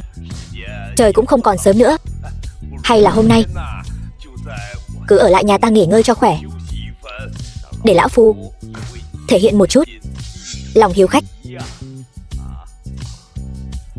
Được, đi thôi. Đi đi. Ai? Ông nội cô nói đèn hỏng, gọi tôi đến sửa. Anh thấy phòng tôi sáng trưng thế này, có giống đèn hỏng không? Không. Ông già, ông chơi tôi đấy sao? Thôi được rồi, đã đến đây rồi thì đừng đi nữa.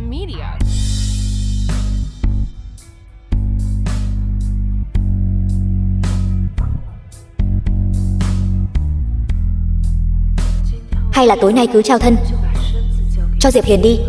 Như vậy, cho dù ta có rời xa chàng, ta cũng không có hối tiếc nào. Rời xa? Sao nàng lại muốn rời xa ta? Chàng quả nhiên nghe được ta đang nghĩ gì. Ta không có. Vừa rồi nàng quá chủ động, ta hơi sợ.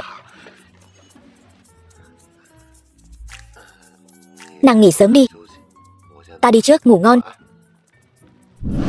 Quay lại.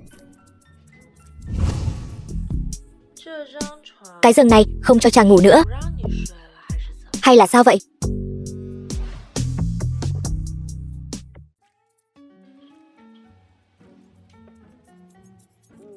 Anh vẫn chưa ngủ sao? Hơi mất ngủ. Vậy thì đừng ngủ nữa.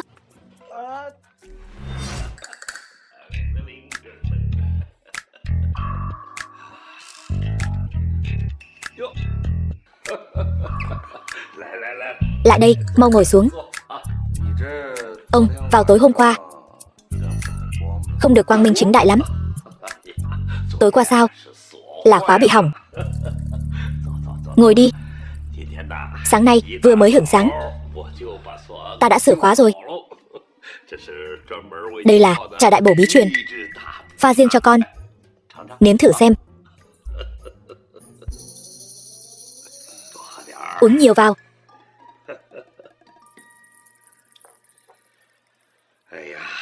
Nhanh chóng cùng với Vũ San sinh đứa cháu trai bụ bấm, hoàn thành giấc mộng của lão phu ta. Từ từ, uống từ từ thôi. Không phải. Ông nội, con với Vũ San còn chưa cưới đâu. Cho con đến đây chính là để nói chuyện này. Chuyện hôn lễ này cũng nên đưa vào lịch trình rồi chứ. Thằng nhóc này chẳng lẽ là loại cởi quần xong rồi thì không nhận trách nhiệm cha nam sao? Sao có thể chứ? Đúng rồi, Vũ San đâu? Con tỉnh dậy không thấy nàng đâu cả. Đường ra ta gặp đại nạn này. Bên phía công ty nội bộ bất ổn. Để Vũ San đi xử lý một chút, lát nữa sẽ quay lại. Chuyện hôn lễ bàn bạc với tôi là được rồi. Được rồi, vậy sính lễ ông muốn bao nhiêu? Đưa ra giá, tôi trả được. Cậu nói gì vậy? Tôi gả cháu gái chứ đâu phải bán cháu gái. Nói gì sính lễ chứ? Vậy thế này đi, nhà họ Đường chúng tôi sẽ đưa ra 5 tỷ của hồi môn. Mọi việc trong hôn lễ đều do lão già này đích thân lo liệu. Còn cậu, bất kể chuyện gì không cần phải lo nữa. Đừng. Quy củ chính là quy củ, phải làm thì phải làm. Làm như tôi ở rể vậy. Tôi không phải lo lắng cho cậu sao? Công vụ bận rộn, thân phận đặc biệt, chia sẻ gánh nặng cho cậu mà. Đương nhiên rồi, cậu sau khi kết hôn với San San nhớ chăm sóc nhiều hơn cho nhà họ Đường chúng tôi. Tôi từ nhỏ không cha không mẹ, là một đứa trẻ mồ côi. Là ông và Vũ San đã cho tôi cảm giác gia đình. Nếu ai dám bắt nạt nhà họ Đường các ông, tôi Diệp Hiền là người đầu tiên không đồng ý. Tốt, như vậy rất tốt. Vậy hôn lễ cứ quyết định như vậy đi. Chờ đã, tôi vẫn chưa đồng ý đâu. Không vượt qua 3 thử thách trước hôn nhân này, Diệp Hiền sẽ không có tư cách kết hôn với tôi. Vũ San, con không bị sốt đấy chứ? Chiến Tôn cũng không có tư cách này sao? Vậy con nói xem, trên đời này ai có tư cách này? Con nói nhảm gì vậy?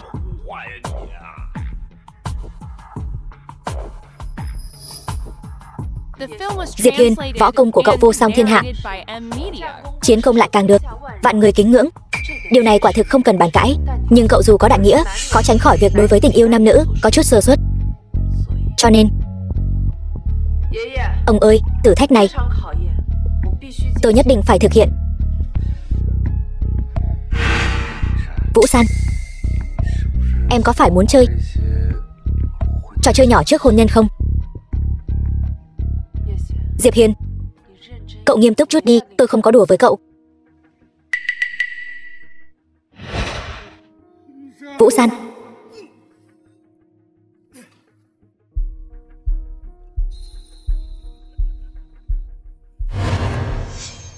Diệp Hiên, Chu Thiên Tứ bỏ trốn, đến giờ cậu vẫn chưa nhận được tin tức.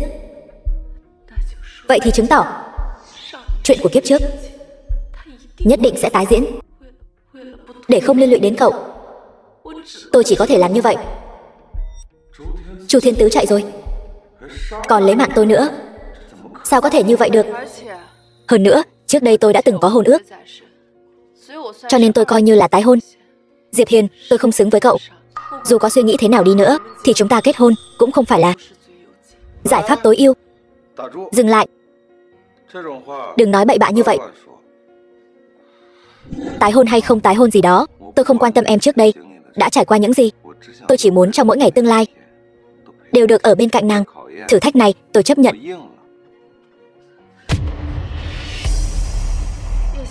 Diệp Hiền, ngươi cũng biết Đường gia ta là thương nghiệp thế gia. Nếu đã như vậy, nam nhân của ta nhất định phải có đầu óc, thương nghiệp linh hoạt, nhãn quan dài hạn, cũng như dũng khí đập nồi phá thuyền.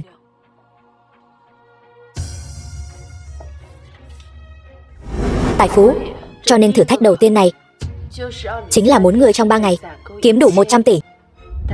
Nhưng tiền đề là ngươi không được phép dùng Chiến Tôn Điện bất kỳ lực lượng nào. Điều này sao có thể? San San, ngươi đừng ở đây hồ đồ nữa được không? Thử thách này Gia Gia con không đồng ý. Gia Gia, nếu Diệp Hiền ngay cả khắc phục điểm khó khăn này dũng khí cũng không có, ta làm sao có thể chắc chắn hắn sau này nhất định sẽ yêu ta chứ? Trừ phi có thể ở Thượng Kinh phiên đấu giá được thứ đó. Nếu không chính là si tâm vọng tưởng thôi. Diệp Hiền, hy vọng ngươi có thể thấy khó mà thoái lui. Ngươi đừng ở đây hồ đồ nữa. Lão gia tử, ván đầu tiên này ta nhận. Vũ San, ta nhất định sẽ chứng minh cho nàng thấy, bất luận khó khăn lớn đến đâu trước mặt ta đều không thể cản nổi một mảnh chân tình của ta.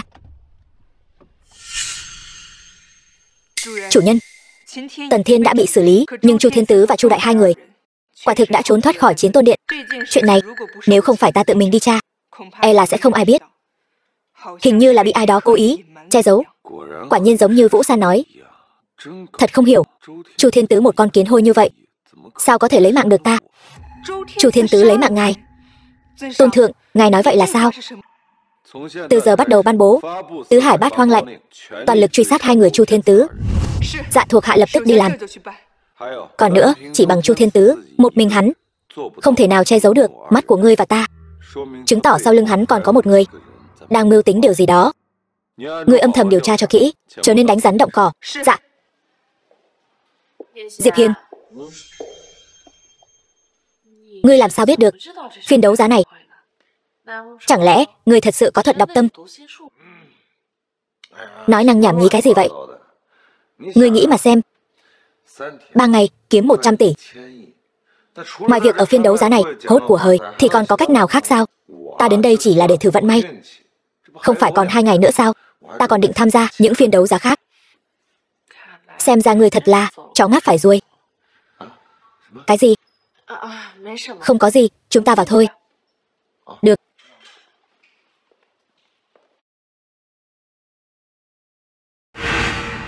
Hai tên này là ai vậy? Dám mở chỗ của Lâm thiếu gia?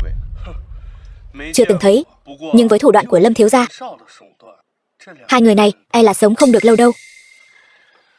Yên tâm đi, tôi nhất định sẽ vớ được món hời trong buổi đấu giá này, vượt qua bài kiểm tra đầu tiên của cô. Tiểu tử, cậu ngồi nhầm chỗ rồi. Sao? Trên đó có ghi tên cậu sao? Đúng là không có ghi tên tôi, nhưng chỗ này chỉ có Lâm Phong tôi mới xứng ngồi. Lâm Phong, đại thiếu gia Lâm gia. Loại người như cậu không xứng. Lâm Phong, đại thiếu gia nhà họ Lâm thủ phủ Thượng Kinh. Con nhỏ này cũng khá hiểu biết đấy.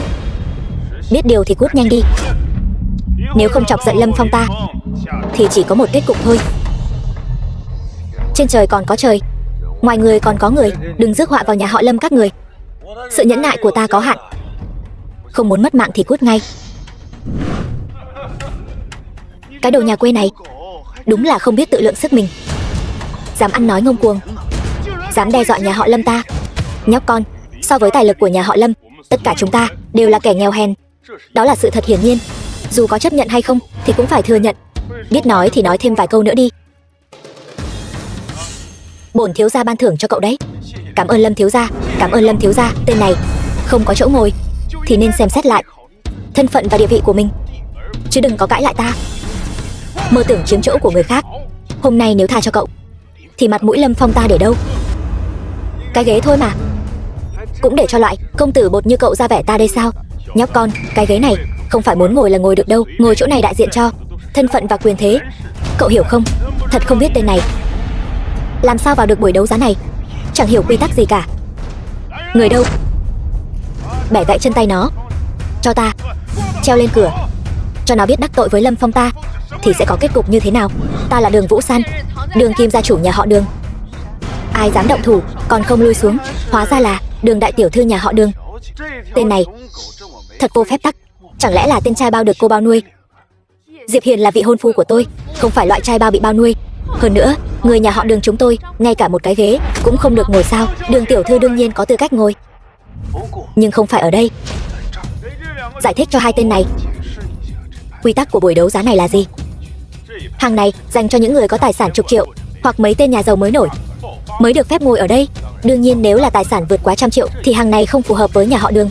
Hai hàng này dành cho những gia tộc hạng 2 với tài sản vượt 100 triệu, vừa khéo cho nhà họ Đường các ngươi. Diệp Hiên, hôm nay chúng ta chủ yếu là đến mua đồ, đừng chấp nhặt với bọn họ. Mà hàng đầu tiên này đâu phải hạng tôm tép tầm thường, có thể dễ dàng chạm tới. Chỉ có tài sản 100 tỷ, lại còn là danh gia vọng tộc ở Thượng Kinh mới có tư cách ngồi, còn nhà họ Đường các ngươi không xứng. Thật không ngờ phiên đấu giá đời này lại có cái quy củ vớ vẩn này. Được, nếu đã như vậy thì chúng ta sẽ tuân thủ quy củ, ngồi sang hàng thứ hai. Khoan đã, Đường tiểu thư còn chưa nói hết đã muốn đi rồi sao? Các ngươi ngồi chính là hàng đầu tiên, chỗ ngồi đầu tiên. Hậu quả này còn nghiêm trọng hơn. Việc ngồi hàng đầu tiên nghiêm trọng lắm.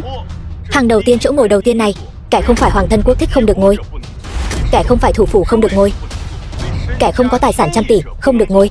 Tóm lại, đây là chỗ ngồi riêng của Lâm thiếu. Bao nhiêu năm rồi chưa từng có ai dám ngồi vào. Nhà họ Đường các ngươi thật to gan. Nếu để hai kẻ các ngươi tùy tiện ngồi bừa bãi, lại còn đường hoàng rời đi như thế, phiên đấu giá này chẳng phải loạn hết sao? Ý ngươi là vị trí này được xếp theo thực lực, địa vị tôn ti phải không? Đương nhiên. Vậy ta hỏi một chút, tài sản vạn tỷ thì nên ngồi ở vị trí nào? Đường đại tiểu thư, tên trai bao nhỏ này của ngươi thật biết cách gây phiền phức cho ngươi. Còn tài sản vạn tỷ nữa chứ? Dám hỏi khắp thiên hạ này, ai dám mạnh miệng nói ra những lời như vậy? Lâm thiếu, thằng nhãi này e là ngay cả 1000 cũng chưa từng thấy qua. Ngày ngày xem kịch ngắn Long Vương xem nhiều quá nên tự huyễn hoặc bản thân rồi. Diệp Hiên, không phải đã nói là không được dùng sức mạnh của Chiến Tôn Điện sao? Ta không dùng tài nguyên, đây là tài sản của ta, lương của ta rất cao. Ngươi đừng có ngụy biện, ngươi cứ nói đi, số tiền này có phải do Chiến Tôn Điện chi trả không?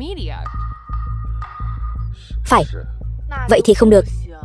Ngươi phải từ bỏ tất cả những gì ngươi có thể sử dụng. Nhưng mà bọn họ đã quá đáng rồi. Ngươi nhịn được sao? Nhãi danh. Ở phiên đấu giá này không tuân thủ quy củ, ngụy biện, kết cục sẽ rất thảm. Phiên đấu giá hôm nay là do một trong 8 vị vương gia dưới trướng đương kim quốc chủ Trấn Bắc Vương Lý Thiên Hải tổ chức. Nếu để ngài ấy biết có tên trai bao nhỏ như ngươi ngồi trước tất cả các gia tộc ở Thượng Kinh, còn quấy rối hiện trường phiên đấu giá, nhẹ thì bị đánh gãy hết xương cốt, nặng thì bóc xương lóc gân không toàn thây. Ta chỉ làm việc theo quy củ thôi, chỉ là lũ ếch ngồi đáy giếng. Các ngươi không phân biệt được khoảng cách giữa ngươi và ta mà thôi. Vỏn vẹn 100 tỷ không đáng nhắc tới. Được, nếu ngươi muốn mất mạng, vậy cũng đừng trách ta. Chờ lát nữa Trấn Bắc Vương vừa đến, ngươi chắc chắn sẽ bỏ mạng tại chỗ. Trấn Bắc Vương giá đáo.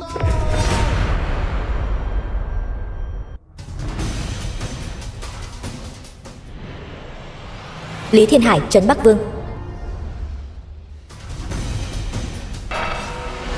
đều là những hào môn thế gia, tiếng tăm lừng lẫy ở Thượng Kinh, tụ tập lại ồn ào, thành ra cái thể thống gì vương gia có người gây rối ở buổi đấu giá này. Bọn ta thấy không thể làm ngơ nên mới giúp ngài giải quyết một chút. Ai gây rối vậy? Chính là hắn, một tên trai bao của Đường gia. Không những không ngồi theo quy củ, còn dám xưng mình có vạn tỷ tài sản. Bao nhiêu năm rồi? Lý Linh Nhi, cháu gái Trấn Bắc Vương. Vậy mà còn có kẻ dám gây rối ở đây. Chán sống rồi sao? Cút đi, đừng làm phiền ta. Nếu ngươi còn dám đeo bám, ta sẽ nói với ông nội ta. Ngươi tự lo liệu đi.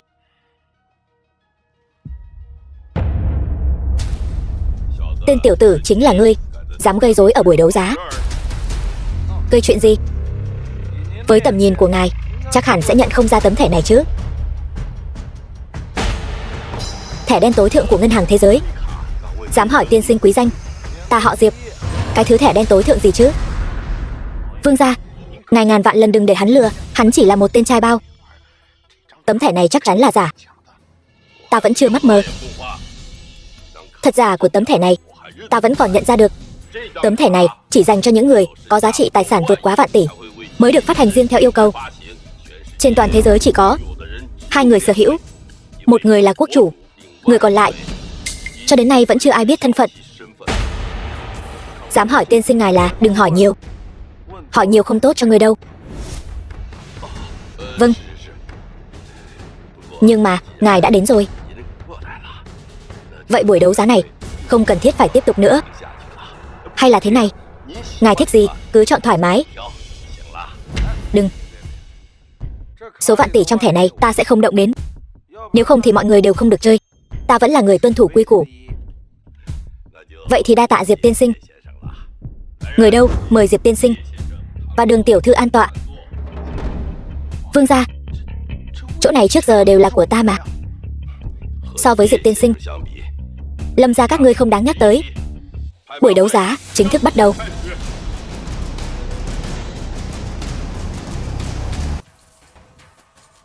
Nếu đã là cháu gái của vương gia, tự mình giới thiệu xem ra món đồ đầu tiên này giá trị không nhỏ.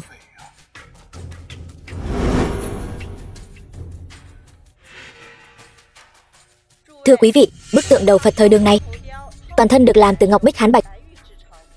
Giá khởi điểm 1 tỷ. Mỗi lần tăng giá không được thấp hơn 50 triệu. Đương nhiên vẫn theo quy củ của buổi đấu giá. Tiền trao cháo múc, thật giả tự chịu.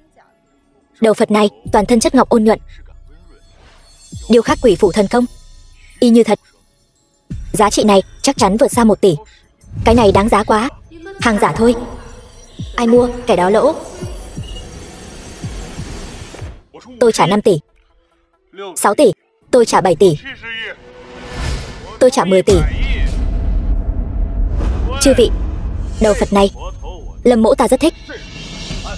Kính xin chư vị đừng tranh với tôi nữa. Nếu Lâm thiếu gia thích, chúng tôi chắc chắn sẽ không quấy rầy nhã hứng của ngài. Mời người nào đó giữ đúng quy củ, đừng quấy rối trật tự buổi đấu giá. Nếu không, Lý gia ta tuyệt đối sẽ không bỏ qua cho hắn. Sao có thể chứ? Mọi người cứ tự nhiên trả giá, cứ tự nhiên ra tay. Tôi thêm 10 tỷ nữa. Tổng cộng 20 tỷ. 20 tỷ lần 1, 20 tỷ lần 2. Tôi trả 30 tỷ. Đầu Phật này tôi cũng rất thích. Diệp Hiền cậu điên rồi. Cậu đừng mua, nghe tôi đừng mua. Diệp Hiền, cậu không phải nói không dùng thẻ đen của cậu sao? Mắt nào của cậu thấy tôi dùng thẻ đen? Tôi còn chút tiền tiêu vặt. Được, chơi kiểu này phải không? Vậy tôi chơi với cậu đến cùng. Tôi trả 50 tỷ, 60 tỷ, 70 tỷ, 8. Cho cậu đấy. Tôi còn tưởng cậu có bao nhiêu bản lĩnh, hóa ra chỉ có bấy nhiêu tiền, còn dám đấu với tôi. Số tiền này chỉ là tiền tiêu vặt của tôi. Nhưng Lâm thiếu gia bỏ ra 70 tỷ mua đầu Phật này, chắc là đã dùng hết toàn bộ gia sản rồi nhỉ? Coi thường ai đấy? Lâm gia ta trị giá 100 tỷ, vỏn vẹn 70 tỷ không đáng nhắc tới. Hơn nữa đầu Phật này trị giá 100 tỷ, tôi tùy tiện ra tay cũng kiếm bộn rồi. 70 tỷ chốt. Chúc mừng Lâm thiếu gia, quay tay kiếm được 4-50 tỷ. Cái này cũng nhờ Diệp tiên sinh không lấy thẻ đen ra chơi với tôi, mới để tôi nhặt được món hời lớn thế này. Mua phải đồ giả còn vanh váo tự đắc. Thật là đồ ngu. Diệp Hiền, cậu nói bậy bạ gì thế? Tôi thấy cậu là do không tranh được đầu Phật với tôi nên sinh lòng oán hận, cố ý đảo lộn trắng đen, quấy nhiễu tâm tình của tôi. Sao cậu biết đầu Phật này là giả vậy? Giả sao? Tôi không biết. Tôi chỉ nói đùa thôi. Ai mà biết được, người nào đó còn cố tình bỏ ra 70 tỷ mua nó về. Lâm thiếu gia, tôi khuyên ngài vẫn nên kiểm tra đi. Đương nhiên phải kiểm tra. Cậu dám cá với tôi không? Chúng ta cược đầu Phật này thật hay giả. Được thôi, vậy tôi cá với cậu. Cá gì? Nếu đầu Phật này là thật, cậu đưa thẻ đen của cậu cho tôi, sau đó trước mặt mọi người ở đây quỳ xuống dập đầu 3 cái cho tôi. To gan. Lâm Phong, ngươi coi buổi đấu giá của ta là nơi nào vậy? Vương gia, bọn ta chỉ đùa thôi mà. Tiểu tử, ngươi có phải sợ rồi không? Sợ? Có gì mà phải sợ? Ta cá với ngươi. Vậy nếu ngươi thua thì sao? Ta không thể thua. Và ta nói cho ngươi biết, thẻ đen của ngươi ta nhất định phải có. Được, nếu ngươi thua, ta muốn lâm gia các ngươi tự đoạn sinh lộ, phân tán hết trăm tỷ gia sản. Sau này gặp ta ở Thượng Kinh thì quỳ xuống gọi ông nội. Nghe rõ chưa, Diệp tiên sinh? Đầu Phật này đã được kiểm tra trước, xác thực là thật. Ngài đừng chấp vặt với hắn. Diệp Hiên, nghe thấy chưa? Đầu Phật này là thật. Hiện tại giao ước đã có hiệu lực. Ngươi đừng có nuốt lời. Ta Diệp Hiên luôn nhất ngôn cửu đỉnh. Nói được làm được. Vương gia, phiền ngài kiểm tra lại, tìm chuyên gia và máy móc tốt nhất. Ngài sẽ thấy đầu Phật này không đơn giản. Nếu Diệp tiên sinh đã khăng khăng như vậy, ta sẽ làm theo. Người đâu? Mời Vương đại sư xuất sơn, kiểm tra kỹ lưỡng đầu Phật này lần nữa. Dạ. Diệp Hiên, thẻ đen của ngươi sắp là của ta rồi. Đừng nói quá sớm, cẩn thận rơi xuống vực sâu. Vương gia, việc kiểm tra chắc cần thêm thời gian, không bằng cứ xem bảo vật tiếp theo. Được. Thanh đồng cổ kiếm này lai lịch không rõ, tầm thường vô kỳ. Tuy có chút huyền diệu, nhưng đến nay chưa ai có thể giải mã. Có chút giá trị siêu tầm. Giá khởi điểm 100 triệu. Chính là nó. Kiếp trước vô tình bị người ta kích hoạt. Bảo vật vô giá thật sự. Hiên viên kiếm. Đây là hiên viên kiếm thất lạc ngàn năm, nhân hoàng long khí. Quả nhiên là hiên viên kiếm. Vương gia, buổi đấu giá của ngài luôn nổi tiếng với những vật phẩm tinh xảo. Sao lại có một thanh kiếm đồng tàn tạ như vậy? Nghe đồn thanh kiếm đồng này chứa đựng huyền cơ vô thượng. Tiếc là ta đã dốc hết cả đời, cũng không thể lĩnh ngộ được chút nào. Hôm nay mang ra là hy vọng có một người hữu duyên lĩnh ngộ được huyền cơ của nó, hoàn thành tâm nguyện bấy lâu của ta. Thật xin lỗi vương gia, thanh kiếm này ta cũng không nhìn ra huyền cơ gì. Ta bỏ cuộc. Tôi cũng bỏ cuộc. 1 tỷ. Ta lấy món đầu đồng này. Diệp tiên sinh, chẳng lẽ đã nhìn ra huyền cơ gì sao? Nhưng 1 tỷ này lại vượt xa giá trị của thanh kiếm này. Hay là thế này, nếu ngài thực sự thích, ta cứ tặng nó cho ngài vậy. Không được. Tôi đối với món đồ đồng xanh này rất mực hứng thú. Hơn nữa, nhỡ đâu tôi thực sự phát hiện ra huyền cơ bên trong, vương gia hối hận, muốn đòi lại, e là sẽ mất hòa khí. Diệp tiên sinh, nói đùa rồi. Đó chỉ là lời đồn mà thôi. Nếu có thật thì tôi đã sớm nhìn ra rồi. Linh Nhi, mang thanh kiếm đồng đưa cho Diệp tiên sinh đi.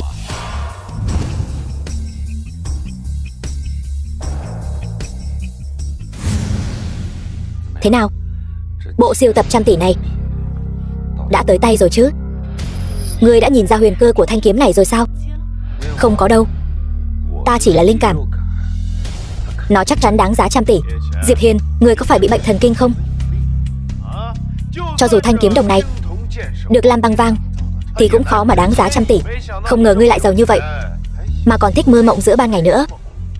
Diệp tiên sinh, thanh kiếm đồng này giá có thể được 100-200 triệu. Đã là tạ ơn trời đất rồi. Trị giá 100 tỷ e rằng hơi khó. Đồ mất mặt. Chỉ với ánh mắt của ngươi, cho dù có vạn tỷ tài sản thì sớm muộn gì cũng bị ngươi phá sạch. Cái thanh kiếm đồng rách nát này so với đầu Phật ngọc đời đường vừa rồi của ta, đúng là rác rưởi. Vậy sao?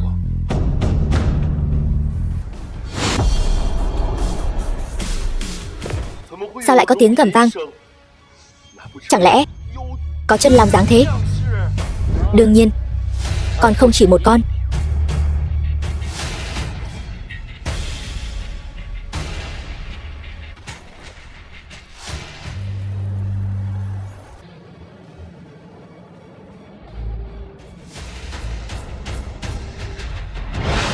Tương truyền ngàn năm trước,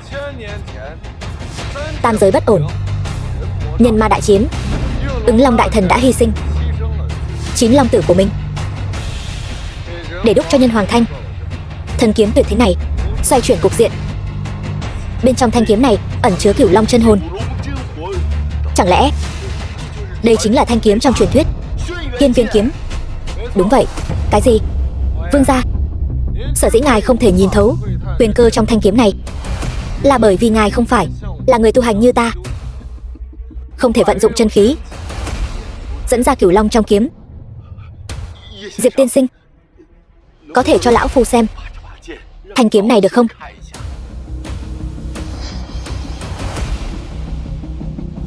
Thần khí trấn quốc, đây mới chính là thần khí trấn quốc. Diệp tiên sinh, lão phu xin trả ngài 100 tỷ. Xin ngài bán thanh kiếm này cho lão phu.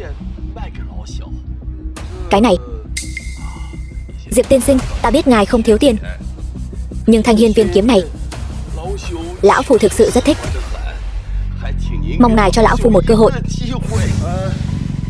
Vương gia không cần đa lễ, chỉ là ta còn có việc cần dùng thanh kiếm này, tạm thời không thể bán cho ngài, mong ngài lượng thứ.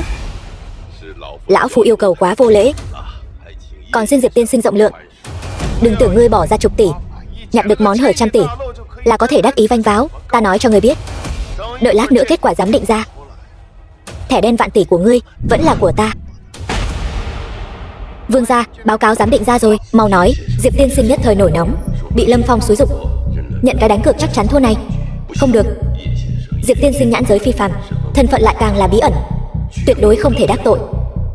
Lâm thiếu, nể mặt trấn Bắc Vương ta, cái đánh cược đó cứ coi như bỏ đi, dù sao cũng chỉ là lời hứa miệng, không tính. Vương gia, ngài sở dĩ danh khắp thiên hạ, được người kính trọng, là bởi vì ngài làm việc từ trước đến nay đều công bằng chính trực, cương trực công minh. Chẳng lẽ hôm nay ngài vì nịnh bợ Diệp Hiền, muốn mua thanh hiên viên kiếm trong tay hắn, liền banh vực mù quáng? Chuyện này nếu truyền ra ngoài, e rằng danh tiếng của Vương gia sẽ tụt dốc không phanh. Lâm Phong, ngươi dám uy hiếp ông nội ta? Ta nào dám. Nhưng mà tiếng người đáng sợ, ta không nói thì người khác cũng như vậy. Vương gia, ngài không cần lo lắng, ván cược này tôi chắc chắn thắng. Còn xin vị bằng hữu này mau chóng công bố kết quả đi. Ngươi không dám nói, ta nói thay ngươi. Đầu Phật Ngọc đời đường này giám định là giả. Không thể nào. Trấn Bắc Vương, có phải ngài cùng Diệp Hiền này cố ý thông đồng, cố ý làm giả ra một bản báo cáo giám định không? Lâm Phong, thật giả tự chịu. Đây là quy tắc mấy chục năm của hội đấu giá. Chính ngươi nhìn lầm. Đừng có ở đây làm loạn. Hơn nữa chúng ta đều ở đây, làm sao có cơ hội làm giả? Lâm thiếu, ngươi không tin Vương gia, chẳng lẽ còn không tin ta sao? Đầu Phật này là do ta giám định. Vương Thiên Ngọc, đại sư giám định. Vậy mà lại là kim tự tháp của giới Ngọc Thạch. Vương Thiên Ngọc, ta Vương Thiên Ngọc lăn lộn trong giới đầu cổ hơn 30 năm, chưa từng nhìn lầm. Đầu Phật này trông thì không có sơ hở, nhưng không thoát khỏi mắt giám định của ta. Ta lấy danh dự Vương Thiên Ngọc của ta thề, đầu Phật này chính là giả. Tốt, tốt, đều dẫn mặt ta phải không? Được. Diệp Hiền, chuyện này ta chưa xong với ngươi. Đứng lại. Lâm thiếu, cái đánh cược này vẫn phải tiếp tục chứ. Ngươi bớt được voi đòi tiên. Là ngươi cứ muốn chơi đánh cược với ta, bây giờ muốn quỵt nợ.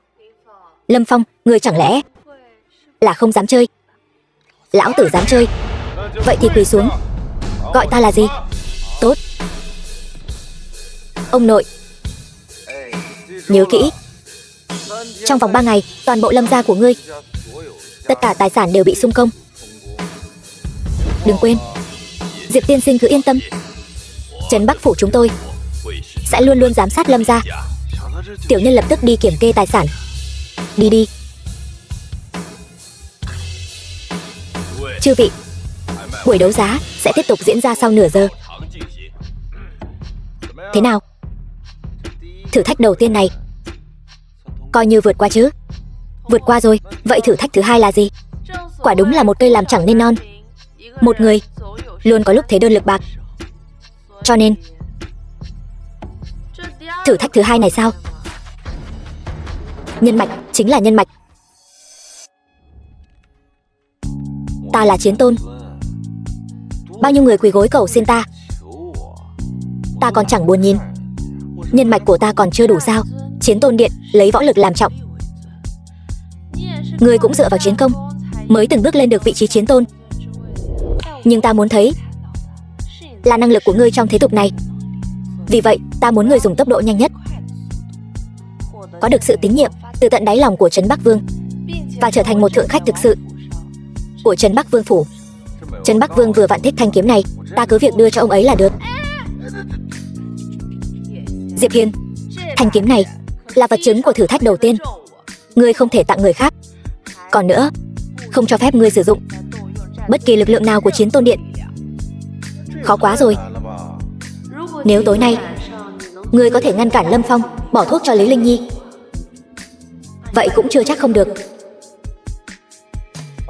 Được, tôi đã có kế hoạch rồi.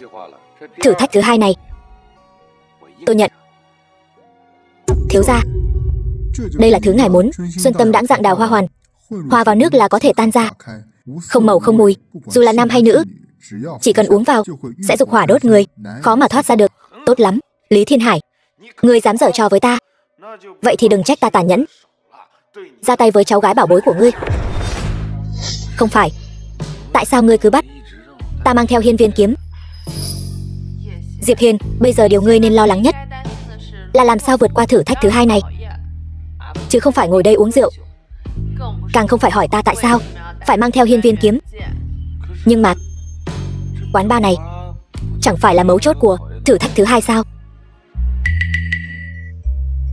Ngươi chẳng lẽ dùng Chiến Tôn Điện điều tra ra được gì rồi sao?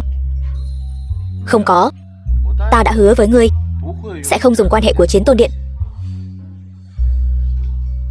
Là nó nói cho ta biết tất cả. Ngươi quả nhiên đang giấu ta điều gì đó. Oan uổng quá bà chủ, cô không thể vu oan giá họa cho tôi như vậy. Hay là nói cô có điều gì đó giấu giếm tôi?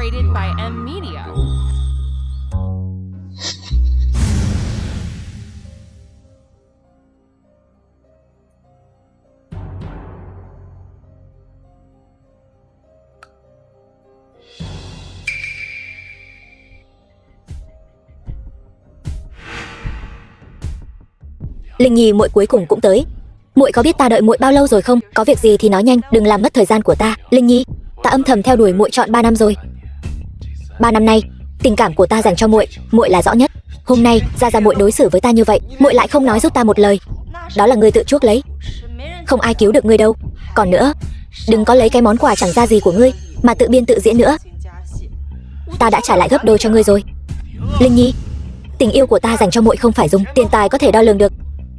Cho dù muội không yêu ta, thì muội cũng nên có chút hảo cảm với ta chứ. Lâm Phong, ngươi ở bên ngoài nuôi bao nhiêu nữ nhân rồi? Không trăm thì cũng 80. Bớt giả bộ thâm tình với ta đi. Đạo đức giả tạo. Nếu không phải cùng là thế gia thượng kinh, ta nể mặt ngươi một chút, thì hôm nay ngươi đừng hòng gặp được ta.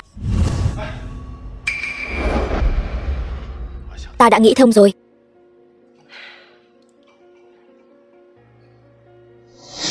Có lẽ giữa chúng ta thật sự không có duyên phận.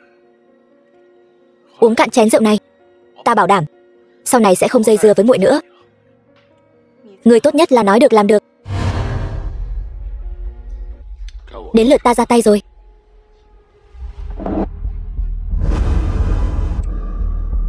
Diệp tiên sinh, sao hai người lại ở đây? Linh Nhi tiểu thư, rượu này không thể uống, bên trong bị bỏ thứ dơ bẩn.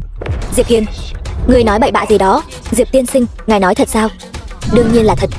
Bọn ta tận mắt nhìn thấy hai người các ngươi hôm nay ở buổi đấu giá làm nhục ta như vậy, bây giờ lại không có bằng chứng mà nói ta bỏ thuốc vào rượu. Ta đê tiện như vậy sao? Buông hắn ra. Muốn bằng chứng? Được. Xuân tâm đãng dạng đào hoa hoàn. Lâm Phong, ta nói không sai chứ? Xuân độc này không phân nam nữ, rất mạnh. Ngươi dám chứng minh bên trong không có thuốc? Uống nó đi. Đậu xanh, chuyện này tuyệt đối không thể để lộ ra, nếu không Lý gia sẽ không bỏ qua cho ta. Phải hủy bằng chứng này. Ngươi bảo ta uống thì uống, dựa vào cái gì? Linh Nhi, nếu muội cũng tin, vậy ta không còn gì để nói.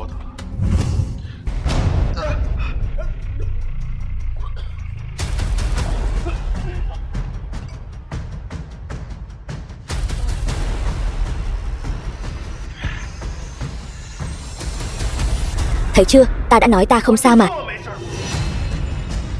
Cái thứ đào hoa hoàn gì đó đều là hắn bôi nhọ ta.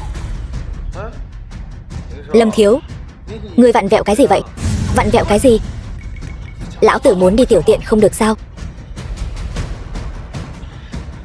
Cút.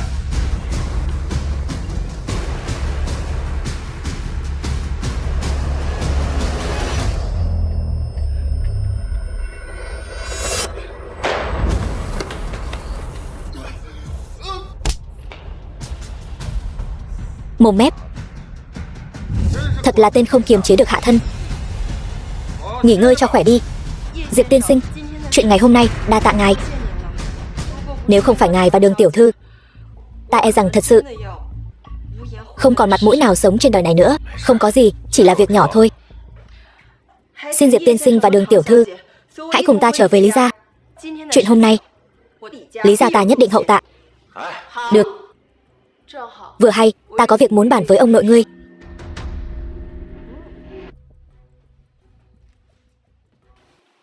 Không phải chứ, có chuyện gì sao? Sao quan trọng bằng thử thách tiền hôn nhân chứ? Chuyện tốt trời ban. Ngươi cứ ngoan ngoãn ở lại đây đi. Vương gia, ngài muốn làm gì? Diệp tiên sinh, Đường tiểu thư, đa tạ hai vị đã cứu cháu gái ta. Ân tình lớn lao như vậy, Lý Thiên Hải ta suốt đời khó quên. Vương gia không cần khách sáo. Ta có một đề nghị. Chi bằng để Linh Nhi tiểu thư lấy thân báo đáp, thành thân với Diệp Hiền. Ngài thấy thế nào? Cái này không phải tôi. Diệp Hiền tốt bụng đẹp trai, tài sản hơn 100 triệu, xứng đáng với thân phận hoàng thân quốc thích của Linh Nhi. Như vậy vừa báo đáp được ân tình, lại vừa giúp ngài tuyển được một chàng rể quý. Thật ra thanh hiên viên kiếm này là chàng muốn tặng cho ngài làm sính lễ cầu hôn. Hóa ra hôm nay chuyện Diệp tiên sinh nói là muốn cầu hôn Linh Nhi nhà ta. Không phải như vậy, tôi... Linh Nhi tiểu thư thấy thế nào? Nếu là Diệp tiên sinh, vậy cũng không phải không được. Nhưng Đường tiểu thư, cô và Diệp tiên sinh, chúng tôi chỉ là bạn bè bình thường. Trong buổi đấu giá hôm nay, anh ấy đến giúp Đường gia tôi. Anh ấy chỉ giúp Đường gia tôi nở mày nở mặt thôi. Thì ra là vậy. Vậy Lý gia ta đúng là cầu còn không được. Diệp tiên sinh, Linh Nhi nhà ta tuy không được xem là tuyệt sắc giai nhân, dung mạo như tiên nữ, nhưng cũng có tư thái chim sa cá lặn. Vậy chi bằng chuyện hôn sự hôm nay cứ định luôn đi. Vũ San, cô có ý gì? Diệp Hiền, tôi đã tìm cho cậu một cô vợ xinh đẹp. Cậu không nên cảm ơn tôi sao? Diệp Hiền, xin lỗi. Vì ngày mai chính là đại nạn tử kiếp của tôi. Tôi không muốn liên lụy cậu nữa. Tôi muốn tự mình đối mặt với tất cả. Tôi muốn về Đường ra nghỉ ngơi. Cậu cứ ở lại đây, bàn bạc kỹ càng với Vương gia chi tiết hôn ước. Vương gia, xin cáo lui trước. Đường tiểu thư đi thong thả. Lão phu xin mạn phép không tiễn. Diệp tiên sinh, chuyện hôn sự này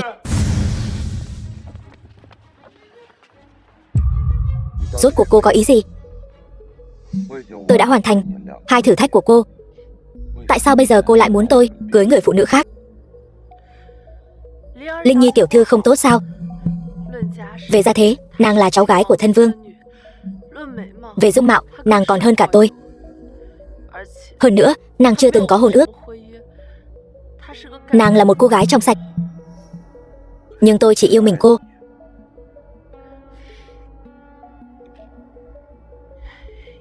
Diệp Hiền, bình tĩnh lại đi. Từ nay về sau, hai ta ân đoạn nghĩa tuyệt. Kiếp này kiếp sau, vĩnh viễn không gặp lại. Mỗi người an yên. Đừng bám theo ta nữa. Vũ San, nếu ngươi thật sự không yêu ta, chia tay cũng chẳng có gì đáng nói. Nhưng kết cục này ta không chấp nhận.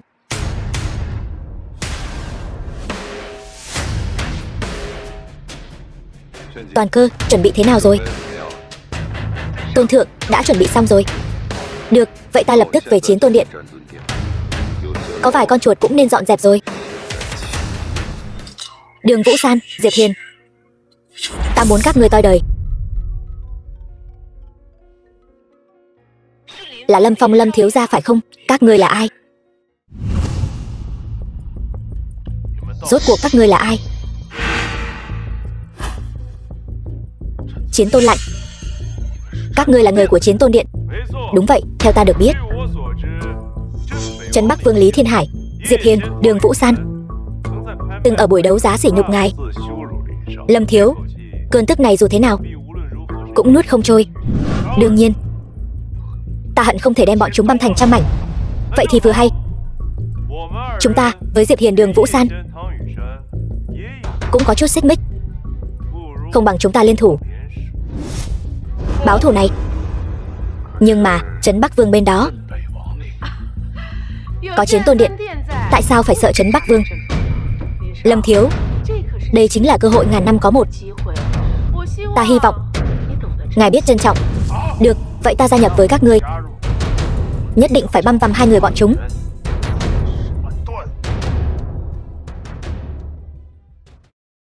Hôm nay chính là ngày ta ra đi. Ở kiếp trước, mong chàng rời xa ta rồi sẽ bình an vô sự. Nhất định phải sống thật tốt.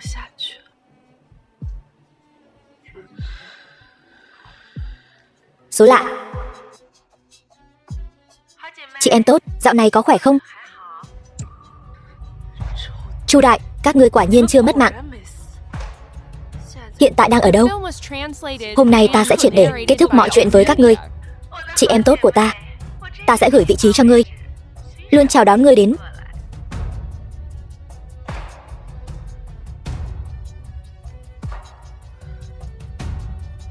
Quả nhiên vẫn là địa chỉ kiếp trước. Mọi thứ đều được sửa chữa.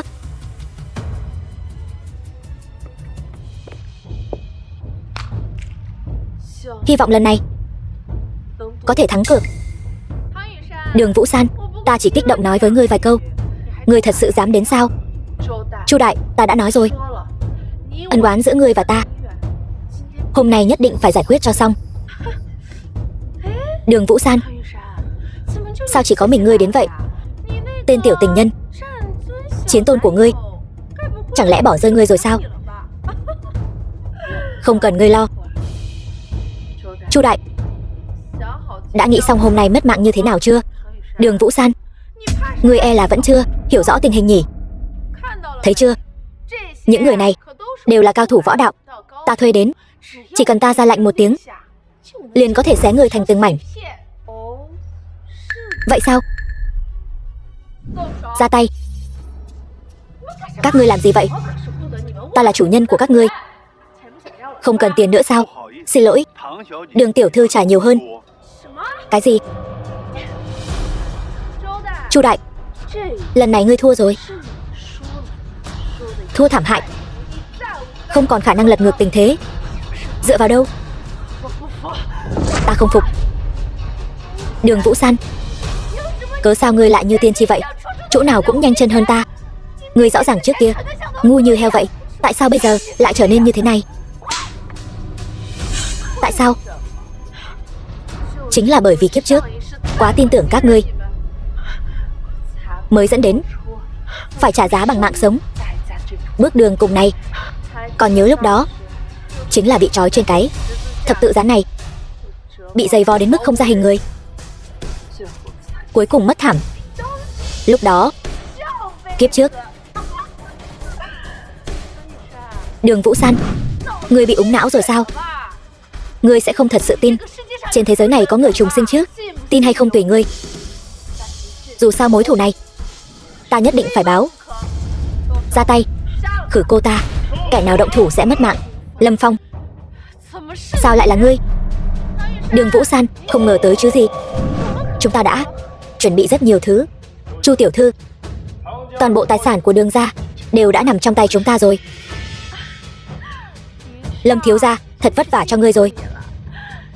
Chờ chuyện này kết thúc, ta nhất định hầu hạ ngươi thật tốt. đảm bảo ngươi hài lòng. Vậy Chu tiểu thư, phải nói được làm được đấy. Đó là điều đương nhiên. Dù sao, nếu không phải ngươi đến, ta đã sớm bị đám phản đồ này lấy mạng rồi. Ngươi chính là ân nhân cứu mạng của ta. Đường Vũ San, bước này ngươi không ngờ tới chứ? Chẳng lẽ kết cục của ta thật sự là không thể thay đổi sao? Ngươi nói xem, ta nên báo đáp ngươi thế nào đây?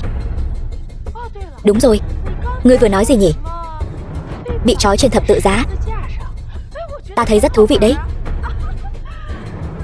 Người đâu? Bắt cô ta lại cho ta. Thả ra, thả ra. Khuôn mặt xinh đẹp thế này mà bị ta rạch từng nhát dao, chắc là rất thú vị nhỉ? Nói nhảm ít thôi. Người muốn ra tay thì ra tay đi. Khoan đã, cứ lấy mạng vậy thì tiếc quá. Người này thơm phức lắm đấy. Cút. Ta thà mất mạng cũng không để ngươi chạm vào ta đâu. Cô gái nhỏ cũng thú vị đấy. Ta thích.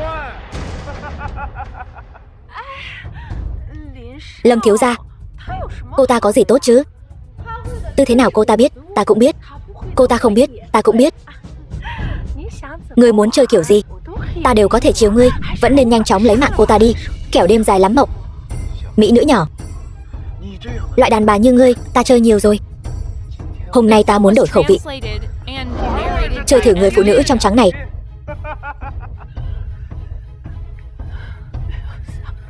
Không ngờ kiếp này lại mất trong nhục nhã như vậy. Nhưng cũng may, Diệp Hiên, chàng vẫn còn sống. Đường Vũ San, cô đừng nói là cô vẫn nghĩ Diệp Hiên còn sống đấy nhé. Ý cô là sao? Ý cô là sao hả? Đường tiểu thư, món quà này. Diệp Hiên, buông ra. Đường Vũ San, dù cô có gọi có khóc thế nào thì hắn cũng đã mất mạng rồi. Rốt cuộc là vì sao? Diệp Hiên là chiến tôn, hắn không thể mất mạng được. Sao hắn có thể mất mạng được? Vì hắn phạm phải trúng nộ. Vị trí chiến tôn đã đổi người rồi. Còn ta chính là một trong tam đại chiến tướng, tân nhiệm chiến tôn điện. Đại hiệu Tham Lăng. Tham Lăng đại nhân, thì ra ngài đã bày ra một bàn cờ lớn như vậy. Kế sách của ngài quả thật là vô song trên đời. Khổng minh tái thế, cho dù là chiến thần đại nhân của chiến tôn điện thì đã sao? Trung quy cũng chỉ là phàm phu tục tử. Bị đao đâm vào vẫn sẽ đau, vẫn sẽ mất mạng. Nhưng bây giờ không sao rồi, bởi vì sắp đến lượt cô rồi. Diệp Hiên đã mất mạng rồi. Tôi liều mạng với cô. Đường Vũ San, bây giờ ta sẽ cho cô và Diệp Hiên đoàn tụ. Kiếm đến. Đau. Đường tổng, cô làm gì vậy? Đồ đáng ghét, anh làm em sợ muốn đứng tim. May mà anh không sao. Chẳng phải chiến tôn điện còn có chút hậu sự cần giải quyết sao? Cho nên ta mới đến muộn. Đến là tốt rồi, kiếp này ta không muốn xa cách chàng nữa. Ta đã nói rồi, ta sẽ không rời xa nàng. Ta còn có việc cần xử lý, phải xử lý 3 người này. Không thể nào, điều này không thể nào. Chính tay ta đã lấy mạng Diệp Hiên. Người rốt cuộc là ai? Thất sát đại nhân. Ta lấy mạng chính là thất sát đại nhân. Những thủ đoạn nhỏ của các ngươi, tôn thượng đã điều tra rõ ràng từ lâu rồi. Vị chiến tôn đại nhân mà ngươi lấy mạng hôm đó chẳng qua chỉ là người được chúng ta thế thân, thất sát mà thôi. Thất sát ý đồ mưu quyền soán vị, quấy nhiễu trật tự chiến tôn điện, phá hoại sự yên ổn của quốc gia. Bị các ngươi ngược sát cũng coi như là tội đáng đời. Bây giờ đến lượt các ngươi, chiến sĩ của chiến tôn điện đâu? Chu đại, Chu thiên tứ 2 người vượt ngục, cấu kết với thất sát, mưu quyền soán vị. Nên xử trí thế nào? Lấy mạng. Trời sinh họa còn tránh được, tự mình gây họa thì không thể sống. Hôm nay ban cho 2 người chịu hình phạt ngàn đao. Lâm Phong, ta cũng đồng ý xử lý. Bây giờ thi hành. Chiến tôn đại nhân tha mạng, ta đều là bị người khác hãm hại, bị che mờ mắt. Người hãy cho ta thêm một cơ hội, ta nhất định vì chiến tôn điện cúc cung tận tụy. Chí tử mới thôi.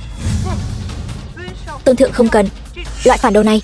Diệp Hiên, ta đem toàn bộ gia sản cho ngươi, tha cho ta một mạng. Sớm biết hôm nay, cớ sao ngày xưa dám sỉ nhục thê tử của ta. Đây chính là kết cục. Vũ San, Vũ San, ta cầu xin ngươi, ngươi tha cho ta đi. Nể tình chúng ta mười mấy năm, tình tỷ muội tốt. Chỉ cần ngươi tha cho ta, ta từ nay về sau sẽ không quay lại Vân Thành nữa. Kiếp trước ta cũng nói với ngươi như vậy đấy, nhưng ngươi đã không tha cho ta.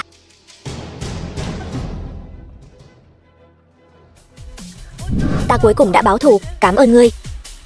Lần này ngươi có còn rời xa ta nữa không? Sẽ không, ta sẽ không bao giờ rời xa ngươi nữa.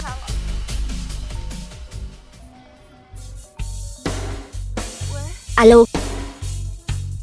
Cái gì? Ta sẽ qua ngay. Gia Gia bị người ta đánh, ta muốn xem thử là tên nào không biết điều dám khi dễ Đường lão gia. Vũ San, chúng ta đi. Gia Gia, người không sao chứ? Rốt cuộc đã xảy ra chuyện gì vậy? Trấn Quốc thế gia, đại tuyển sắp tới. Ta vốn định mua bảo vật truyền đời của Vân Thành, Bích Hải Ngọc Long, tặng cho tứ đại thế gia. Bằng cách này, để mưu cầu một tư cách tranh tài thăng cấp. Cho dù không thành, Đường gia ta có thể đến xem thôi cũng tốt. Ai ngờ Trương Thiên Hào của Trương gia trên đường ta trở về cướp đoạt.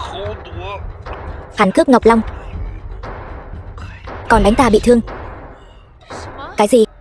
Trương gia? Hay cho một Trương gia? Lập tức đi tìm bọn họ tính sổ. Diệp Hiên, ngươi hãy bình tĩnh trước đã. Diệp Hiên, ngươi không biết Trương Thiên Hào của Trương gia đó là một trong những vọng tộc thượng kinh. Hơn nữa, lần này còn được tuyển vào danh sách dự bị Trấn Quốc thế gia. Nếu không có gì bất ngờ, danh hiệu ngũ đại thế gia nhất định là Trương gia. Trấn Quốc thế gia là thế gia đỉnh nóc kịch trần. Đường gia ta so với họ hèn mọn như con kiến.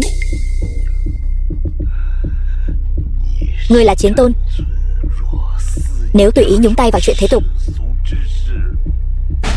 e rằng sẽ dẫn lửa thiêu thân, rước lấy phiền phức. Nếu ngay cả người nhà cũng không bảo vệ được, chiến tôn này còn có tác dụng gì? Ta nhất định sẽ khiến bọn họ phải trả giá. Toàn Cơ, Đường lão gia bị Trương Thiên Hào của Trương gia cướp mất Ngọc Long. Hiện tại triệu tập Chiến Tôn Điện, tất cả các đường chủ tìm hắn về cho ta. Cần bao lâu? Tôn thượng, các đường chủ phân tán khắp nơi, liên lạc lại khá phiền phức, có thể mất 1 ngày. Ta chỉ cho ngươi 1 giờ.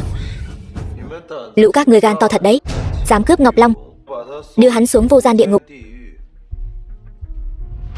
Tôn thượng, thuộc hạ có một việc không hiểu. Nói, những thứ cặn bã xã hội như thế này, lấy mạng hết là được rồi, tại sao ngài lại tha như vậy?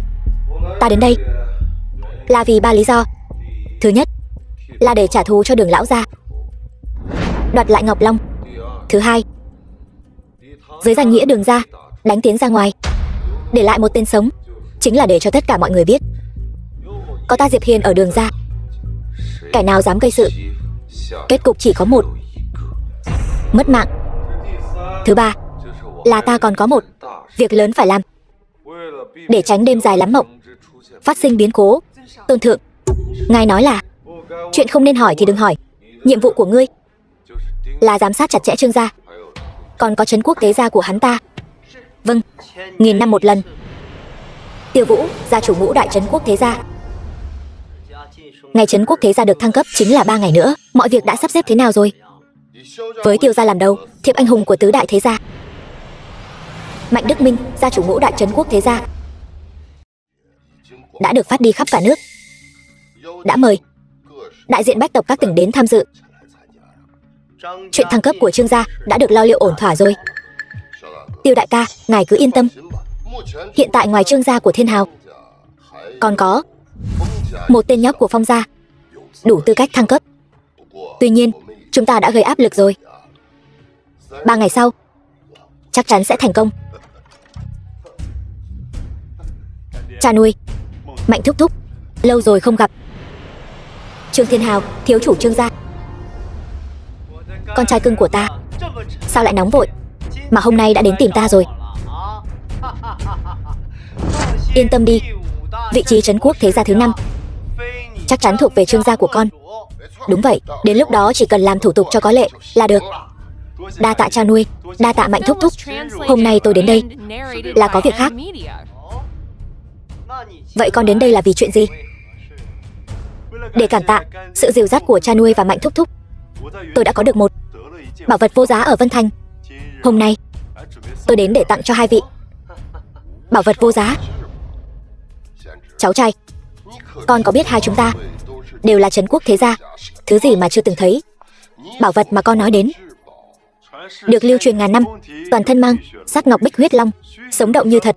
Lắng tai nghe kỹ, còn có tiếng long ngâm, có tác dụng trấn trạch an gia, trừ ma diệt tà. Chính là bảo vật trấn thành của Vân Thành. Cái mà con nói đến chẳng lẽ là Bích Hải? Đúng vậy, cha nuôi nói đúng lắm. Hai cha con nhà này chỉ giỏi làm ta sốt ruột. Mau mau đem lên cho ta xem. Mạnh thúc thúc cứ yên tâm, tôi đã sai người đi xử lý rồi, một lát nữa sẽ mang đến. Thiếu gia không xong rồi. Chuyện gì vậy? Bích Hải Ngọc Long đâu? Bích Hải Ngọc Long bị người ta cướp mất rồi.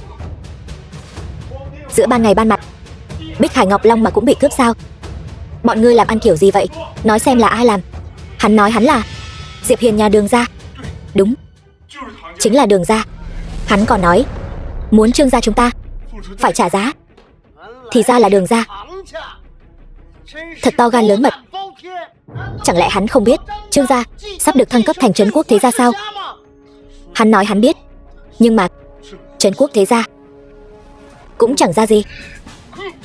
Hắn chỉ là một gia tộc nhị lưu ở Vân Thành mà dám cuồng vọng như vậy. Hôm nay dám khiêu khích Trương gia, về sau e rằng sẽ khiêu khích đến chúng ta. Thật không thể dung thứ. Người đâu? Bắt Đường gia cho ta. Nếu cứ thế đánh tới, chuyện ta cướp Ngọc Long của Đường gia không phải sẽ bại lộ sao? Cha nuôi đừng nóng vội, bây giờ chúng ta ra tay có phần hơi thiếu chính nghĩa. Chi bằng nhân đại hội thăng cấp thế gia, cho Đường gia biết sự khác biệt giữa hắn và chúng ta như trời với vực. Đến lúc đó tìm cơ hội xử lý hắn. Ngươi đã có kế hoạch rồi. Đúng vậy, cục tức này ta sẽ không dễ dàng nuốt trôi. Đây mới là gia chủ của trấn quốc thế gia thứ 5. Cần phải có. Diệp Hiền, Vũ San, tin tốt đây. Gia gia, sao ông vào không gõ cửa vậy? Xin lỗi. Tin tốt đây, tin tốt đây. Đường gia chúng ta lần này có thể tham gia thăng cấp trấn quốc thế gia rồi. Người ta đã gửi thiệp mời đến rồi. Thiệp mời? Thật hay giả vậy? Tất nhiên là thật rồi. Trăm họ thế gia đều nhận được thông báo rồi. Diệp Hiền, mau dậy đi. Đi với ta, nhanh lên. Không phải chỉ là đại hội thăng cấp thế gia thôi sao? Có cần phải kích động vậy không? Bớt nói nhảm, mau đi thay đồ. Dù sao cũng là bạn trai ta, sao lại không quan tâm đến sự nghiệp gia tộc ta như vậy? Đó là trấn quốc thế gia đó. Không phải ta không quan tâm, ta chỉ là không quan tâm đến mấy chuyện thế tục, không hứng thú thôi. Ngươi quả nhiên nghe được tiếng lòng của ta, có phải không? Rốt cuộc định giấu ta đến khi nào? Tiếng lòng? Tiếng lòng gì chứ? Các ngươi đang nói gì vậy? Lộn xộn hết cả. Ta vừa mới tỉnh ngủ, nói bậy. Ta cũng không biết Vũ San nói gì. Đúng rồi, Vũ San, ngươi xem thử, đại hội thăng cấp là khi nào? Chúng ta còn phải chuẩn bị trước. Ngươi căn bản không hiểu. Ngươi là chiến tôn, còn ta chỉ là một gia chủ tiểu gia tộc. Nếu đến lúc đó cả thiên hạ đều biết chúng ta kết hôn, sẽ nhìn ta thế nào? Bất quá, nếu có thể tấn thăng thành ngũ đại thế gia, ta mới xứng với ngươi. Ai dám nói xấu vợ chiến tôn? Chán sống rồi.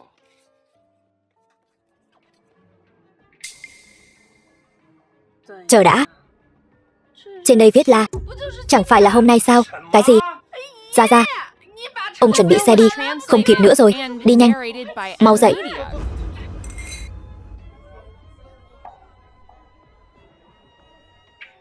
Chư vị, hôm nay là đại hội thăng cấp thế gia.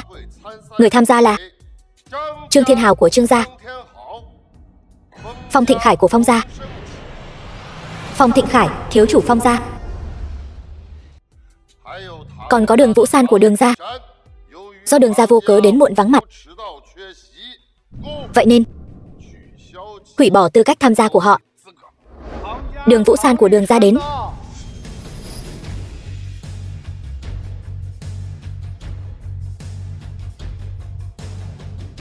Đại hội thăng tiến trấn quốc thế gia. Đường Vũ San của Đường gia bái kiến thủ lĩnh trấn quốc thế gia. Miễn lễ. Tên nhóc ngươi gặp thủ lĩnh trấn quốc thế gia, tại sao không bái? Ta đâu phải người của Bách gia thế tộc các ngươi, lại chẳng có giao tình gì. Tại sao ta phải bái? Ngươi sống trong thế tục thì phải làm theo quy củ. Được lắm, còn ngông nghênh lắm. Không biết còn tưởng ngươi là quốc chủ điện hạ đấy. Thằng nhóc lanh mồm lanh miệng, dám lấy quốc chủ ra đùa giỡn. Ngươi chán sống sao? Cho dù ta chán sống, ngươi dám động vào ta sao? Thằng nhóc, ngươi ngông cuồng lắm, còn không khai báo gia tộc và danh hiệu của ngươi. Đường gia. Diệp Hiên. Thì ra ngươi chính là Diệp Hiên. Thế nào, coi như nể mặt ta. Mục đích chúng ta đến đây là để tấn thăng thế gia. Đừng lãng phí thời gian dây dưa với Trương gia. Được rồi. Diệp Hiên của Đường gia tham kiến lãnh chúa trấn quốc thế gia. Vậy mới được chứ. Đường Vũ San, đại hội thăng cấp thế gia hôm nay là sự kiện đỉnh cao, ngàn năm có một. Đường gia các ngươi vô cớ đến muộn, có phải nên cho những người ở đây một lời giải thích không? Đó là bởi vì chúng ta mới nhận được thiệp mời, thời gian căn bản là không kịp. Vậy ý cô là trách móc chúng tôi cố tình gửi thiệp mời muộn sao? Vậy có cần chúng tôi dùng Tiệu 8 người khiêng để mời cô đến không? Vũ San không có ý đó, chỉ là nói sự thật thôi. Theo tôi thấy thì đó đều là lời biện minh của cô thôi. Thực tế căn bản là nhà họ Đường các người đã lên mặt, không coi đại diện bách tộc chúng tôi và tứ đại trấn quốc thế gia ra cái gì cả. Được lắm Đường Vũ San, cơ hội khó có được này, cô không những không trân trọng mà còn dám khinh thường bọn ta như vậy. Chẳng qua chỉ là một con nhỏ quê mùa thôi, lại thật sự coi mình là cái thá gì. Cút nhanh về Vân Thành đi. Đại hội hôm nay không chào đón các người.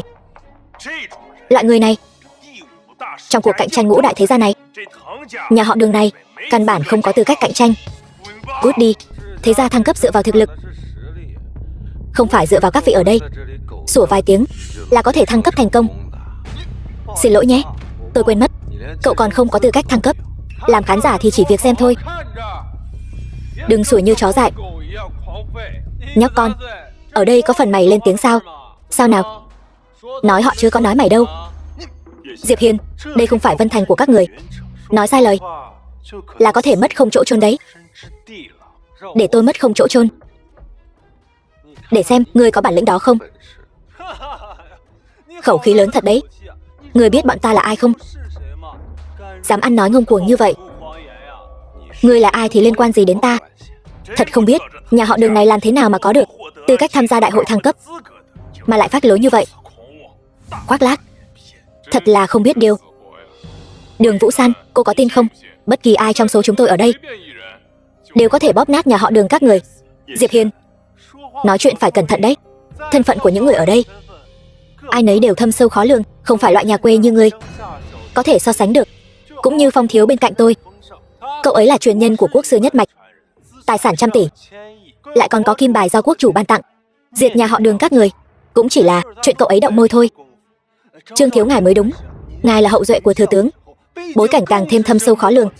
So với tôi thì chỉ có hơn chứ không kém. Đường Vũ San, cho dù cô có tư cách tham gia, nhưng tuổi còn trẻ, phải học cách tiết chế. Bây giờ cúi đầu xin lỗi, tin rằng mọi người vẫn có thể tha thứ cho ngươi. Không sai, xin lỗi.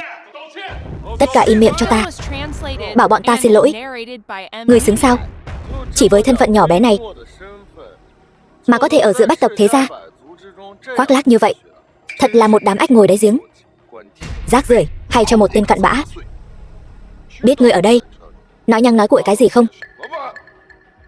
Đường Vũ San, đây chính là thái độ của đường gia các ngươi sao? Tiêu gia chủ là đám người này ăn nói hàm hồ, sỉ nhục đường gia ta. Ta thấy Diệp Hiền không làm gì sai cả. Được, bao nhiêu người chen lấn xô đẩy cũng không có được tư cách thăng cấp. Đường gia các ngươi lại không biết điều, còn dám làm loạn ở đại sự ngàn năm này. Ta thấy các ngươi là không muốn sống nữa rồi. Nếu đại sự ngàn năm này là do đám rác rưởi bách tộc thế gia các ngươi dùng để tự thổi phồng lẫn nhau, vậy ta thấy thế gia thứ năm này cũng đừng làm nữa. Đồ nhà quê không biết quy củ, mau cút ra ngoài cho ta. Chúng ta không hoan nghênh loại thế gia hạng hai như các ngươi. Vũ San, thấy rõ chưa? Đây chính là cái gọi là thế gia hào môn, chẳng qua chỉ là một lũ ếch ngồi đáy giếng, cố chấp mà thôi. Thăng cấp kiểu này không cần cũng được, chúng ta đi thôi. Nếu mọi người đều không hoan nghênh đường gia ta như vậy, vậy đường gia ta xin dừng tại đây.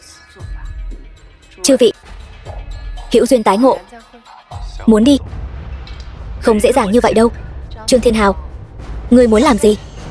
Nếu các ngươi đến đây gây rối một hồi mà vẫn có thể bình an vô sự rời đi, vậy thì uy nghiêm của bách tộc bọn ta chẳng phải trở thành trò cười sao? Vậy ngươi muốn thế nào? Tuy hôm nay ta và Trương Thiếu cũng là đối thủ cạnh tranh, nhưng ta đồng ý với lời Trương Thiếu nói. Uy nghiêm của bách tộc thế gia không thể xâm phạm. Xâm phạm mất mạng. Trịnh gia Đông Thành ta cũng tán thành với lời Trương Thiếu nói. Nhất định phải cho đường ra một bài học, để bọn họ vì sự ngông cuồng vừa rồi mà trả giá. Lưu gia Tây Hồ ta cũng đồng ý với lời Trương Thiếu nói. Nhất định phải trừng trị đường ra, một đường ra nhỏ bé gây ra nhiều tai họa như vậy. Theo ta thấy, chi bằng xóa bỏ thân phận bách tộc của đường ra, giáng xuống làm thường dân, vĩnh viễn không được ngóc đầu lên. Chư vị thấy thế nào? Bọn ta nguyện cùng chu di nhà đường. Các ngươi không có tư cách làm như vậy. Hôm nay chúng ta đến đây là để tham gia đại hội thăng cấp thế gia, không có ý đắc tội với bất kỳ ai. Chính các ngươi khắp nơi gây khó dễ cho nhà đường ta, đó cũng là do các ngươi không giữ quy củ trước. Sai lầm của nhà đường hôm nay, tứ đại thế gia chúng ta đều nhìn thấy rõ. Cho dù ngươi có giảo biện thế nào cũng chẳng có tác dụng gì. Biết điều thì mau giao ra gia chủ lạnh nhà đường quỳ xuống chịu phạt. Có lẽ còn có thể đổi lại một con đường sống. Tặng các ngươi 4 chữ: mơ tưởng hão huyền. Các ngươi vẫn chưa biết thực lực của tinh anh bách tộc chúng ta đâu. Người đâu?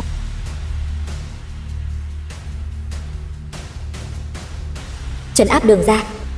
Ta Trương Thiên Hào nhà họ Trương lấy máu làm mực, lập huyết thư. Đường Vũ San, Diệp Hiền nhà họ Đường khinh thị đại biểu bách tộc đại hạ, coi thường long uy của trấn quốc thế gia, vậy nên phế bỏ vị trí bách tộc, đọa làm thường dân, vĩnh viễn trấn áp. Hay Trương Thiếu quả nhiên bá khí, nhà họ Phong ta tự nhiên không thể kém cạnh. Phong Thịnh Khải nhà họ Phong ký huyết thư, nguyện cùng nhà họ Trương vĩnh viễn trấn áp nhà họ Đường. Chư vị, bách tộc các tỉnh tự cổ chí kim, nhất vinh câu vinh, nhất tổn câu tổn. Hôm nay nhà họ Đường ăn nói ngạo mạn, coi thường chúng ta, chắc chắn phải liên thủ trấn áp, để nhà họ Đường vĩnh viễn không thể ngóc đầu lên được. Trương Thiếu nói đúng, huyết thư này tính thêm ta vào. Nhà họ Đường ngạo mạn vô lễ, làm nhục bách tộc, tính thêm ta vào.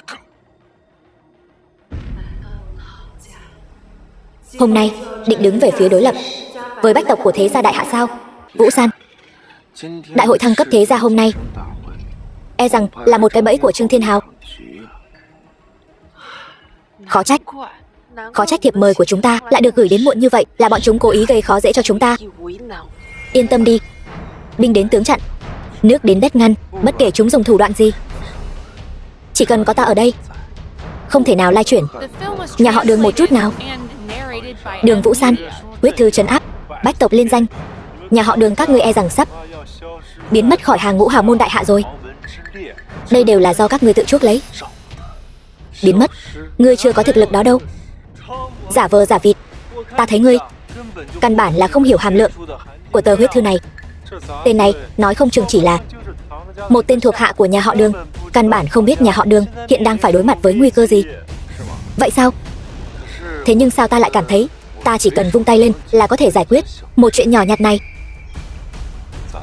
Ngươi, mặc dù mấy người bọn ta không thể sánh bằng một đầu ngón tay mấy đại thế gia trấn quốc, nhưng chúng tôi cũng có thể đại diện cho cả tòa nhà này, trăm tộc đỉnh cấp của các tỉnh. Nói cách khác, nhà họ Đường các người là đang đối đầu với tất cả chúng tôi, các thế gia đỉnh cấp. E rằng ngay cả điều này ngươi cũng không hiểu sao? Vậy sao? Nhưng mà kiến có nhiều đến đâu cũng không cắn được con cự long. Bay trên trời, đống phế vật chất thành núi cũng chỉ là rác rưởi. Ngươi nói cái gì? Tin hay không, bây giờ ta sẽ lấy mạng ngươi, Phong thiếu. Cần gì phải chấp nhặt với loại hạ đẳng này chứ? Điều chúng ta cần làm bây giờ chính là để bọn họ trơ mắt nhìn nhà họ Đường diệt vong, nếm trải sự tuyệt vọng. Người hãy nhớ kỹ, từ khi bọn ta ký vào huyết thư, khoảnh khắc đó, mối quan hệ của tất cả bọn ta, bối cảnh thế lực, đồng loạt ra tay, bắt đầu tiêu diệt nhà họ Đường các ngươi. Đáng tiếc, cái gọi là tất cả quan hệ và bối cảnh của các ngươi cộng lại cũng không thể lay chuyển nhà họ Đường một chút nào. Vậy thì chúng ta cứ chờ xem, không quá 3 ngày, nhà họ Đường nhất định diệt vong. Hai lão già, các ngươi cứ luôn miệng nói đại hội thăng cấp thế gia này là sự kiện ngàn năm có một, lại bị kẻ có tâm quấy rối, làm cho giống như trò trẻ con vậy. Có quản hay không? Người tên hạ nhân của nhà họ Đường này dám nói chuyện với ta như vậy, chán sống sao? Nay đắc tội với đại hạ, đại diện trăm tộc trên dưới, đó là nhà họ Đường các ngươi tự chuốc lấy. Tại sao chúng ta phải quản? Ngươi vừa rồi không phải còn khoác lác khá lắm sao? Hay cho câu tự chuốc lấy? Được, nếu đã như vậy, vậy ta Diệp Hiền hôm nay sẽ thay các ngươi dạy dỗ một phen. Đừng có mặt dày nữa, chỉ bằng ngươi còn kém xa lắm. Có bản lĩnh gì cứ việc thi triển ra, ta sẽ cho ngươi biết thế nào là tuyệt vọng. Nhà họ Đường bây giờ chính là một cục than nóng phỏng tay. Đại hạ ai dám đứng về phía các ngươi, đó chính là tự tìm đường cụt. Bỏ cuộc đi, không ai có thể giúp các ngươi đâu. Vậy các ngươi đánh giá bản thân cao quá rồi đấy. Cái các ngươi gọi là đại diện trăm hào thế gia, bề ngoài trông thì oai phong lẫm liệt, thực chất lại như hổ giấy. Đối phó với các ngươi, ta có cả vạn cách. Không cần 3 ngày, 3 phút, ta muốn tất cả mọi người ở đây đều phá sản, không chừa đường sống. Ta không nghe nhầm chứ? Hắn ta lại nói muốn cho tất cả mọi người ở đây đều phá sản. Thằng nhóc này e là điên rồi sao? Khiến tất cả mọi người phá sản trong 3 phút. Ngươi đừng có nằm mơ giữa ban ngày. Ta thấy cái này của ngươi không phải là kế hoạch, mà là trò hề. Đừng có phí thời gian vào cái tên này nữa. Mau gọi điện cho bệnh viện tâm thần, đem tên thần kinh này đi. Cho dù là trấn quốc thế gia chúng ta liên thủ, muốn một câu nói khiến nhiều người ở đây như vậy phá sản toàn bộ, cũng phải tốn chút thời gian. Chỉ bằng ngươi, thật là si tâm vọng tưởng. Khó trách gần 100 năm nay Đường gia vẫn luôn là nhị lưu gia tộc. Cái tên không biết điều này, cuồng vọng tự đại, hôm nay phải diệt trừ. Đừng vội, 3 phút sắp hết rồi, chúng ta hãy chờ xem. Chư vị, ta thấy vẫn là đừng nên phí thời gian vào tên thần kinh này nữa, cứ trực tiếp lấy mạng hắn là được rồi. Vừa hay để tế huyết thư lên danh bách tộc của ta, Đề nghị này hay đấy. Trấn áp Đường gia. Trước tiên bắt đầu từ tên này đi. Ta xem ai dám. Bây giờ mới nghĩ đến bảo vệ tên này sao? Muộn rồi. Đường gia các ngươi không bao che được đâu. 3 phút đến rồi. Chẳng lẽ tên tiểu tử này thật sự có thể làm được? Tuyệt đối không thể. Đúng là chưa từng nghe thấy bao giờ. Theo ta được biết, người có năng lực này ở Đại Hạ chỉ đếm được trên một bàn tay. Ngươi nói cái gì? Trương gia hiện tại bị cô lập, đang trên bờ vực phá sản rồi. Bọn họ làm sao vậy? Cái gì? Ngươi là nói khách hàng lớn nhất của Phong gia chúng ta muốn đoạn tuyệt quan hệ với chúng ta và vĩnh viễn không hợp tác nữa. Chẳng lẽ đây mới là thực lực chân chính của Chiến Tôn Điện? Chỉ là phần nổi của tảng băng chìm về thực lực chân chính mà thôi. Chẳng lẽ thật sự là hắn làm? Tuyệt đối không thể. Ngươi đã làm thế nào? Chỉ một câu nói đơn giản đã phế bỏ toàn bộ đại biểu bách tộc. Người rốt cuộc là ai? Ta là ai không quan trọng. Quan trọng là ta có thực lực này. Vậy dám hỏi các hạ, hôm nay đến đại hội thăng cấp thế gia của ta rốt cuộc là có mục đích gì? Hôm nay ta đến chỉ là muốn xem một đại hội thăng cấp thế gia công bằng, công chính, công khai. Nhưng không ngờ lại bị một lũ cờ hó sủa không ngừng, hướng ta mà nhe nanh múa vuốt. Ngươi, thế nào rồi, Tiêu gia chủ? Đại hội thăng cấp thế gia này có thể chính thức bắt đầu chưa? Đương nhiên có thể.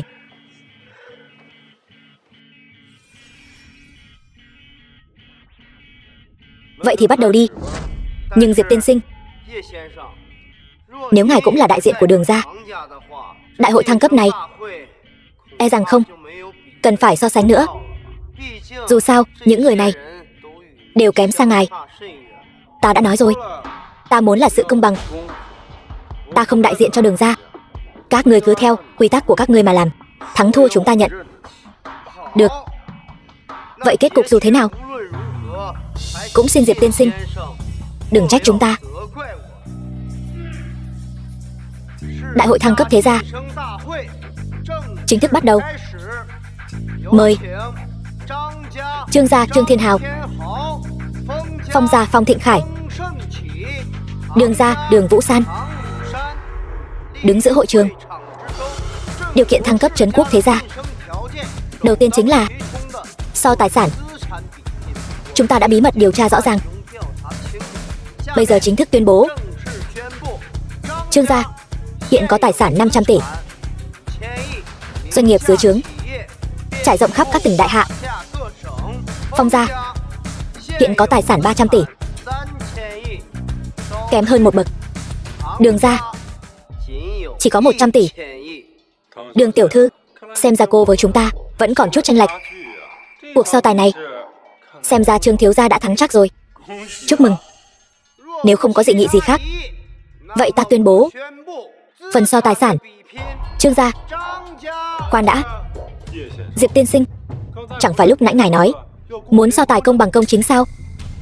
Ngài là nhân vật lớn như vậy, sẽ không muốn nuốt lời chứ? Ngươi nghe thấy từ tai nào ta nói nuốt lời? Phải đó, Diệp tiên sinh, việc này không hợp quy củ.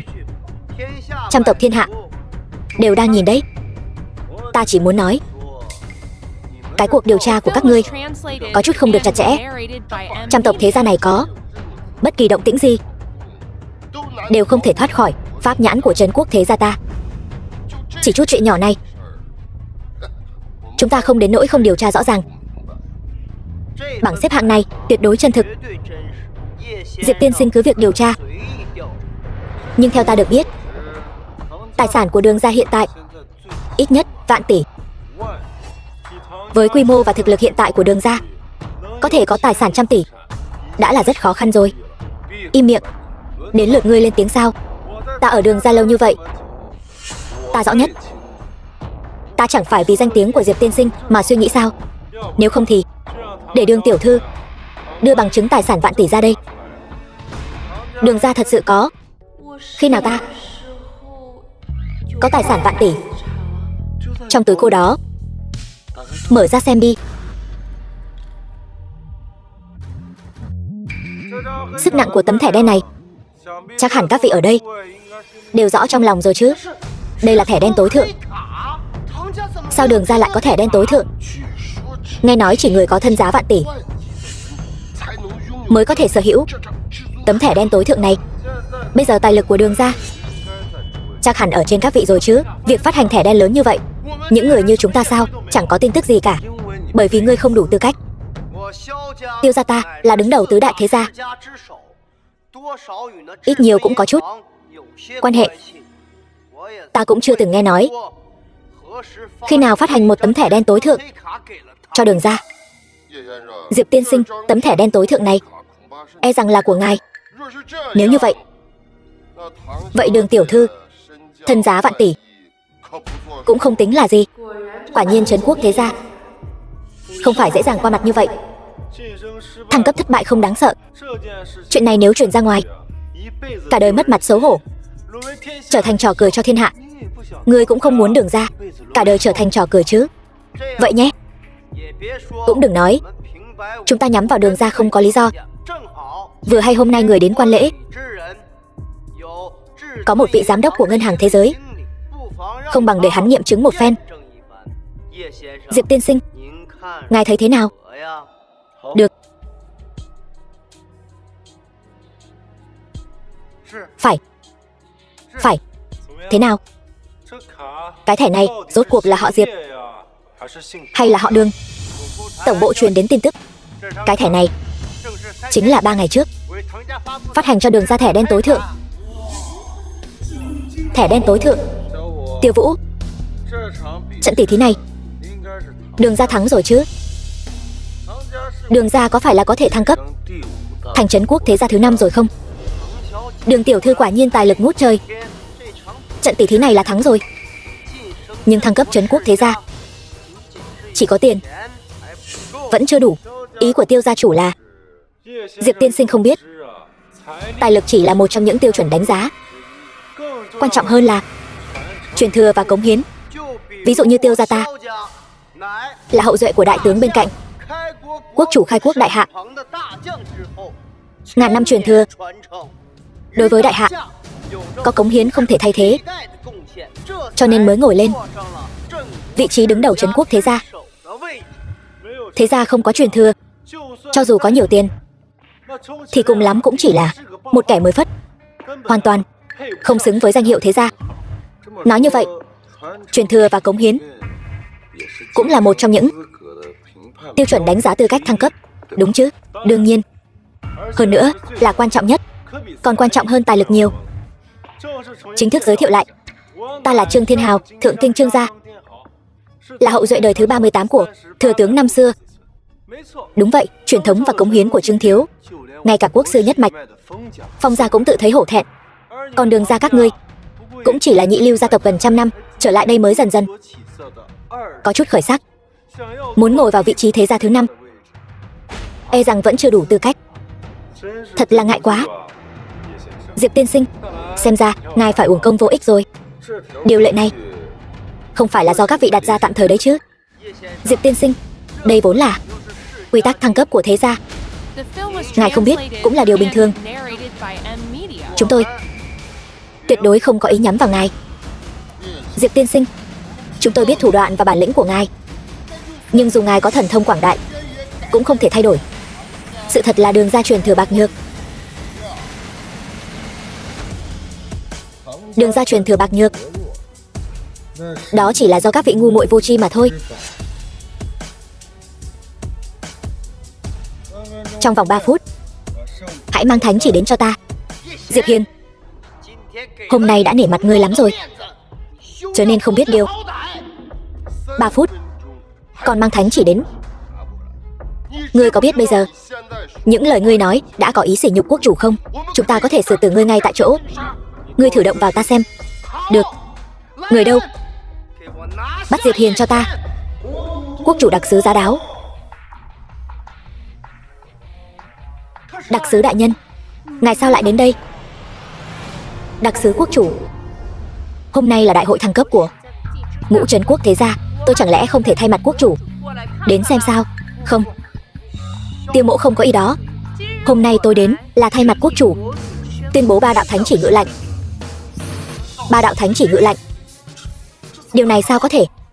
Đặc sứ đại nhân, năm đó Bát Vương tạo phản, quốc chủ cũng chỉ hạ hai đạo thánh chỉ ngự lệnh để Chiến Tôn đi bình loạn.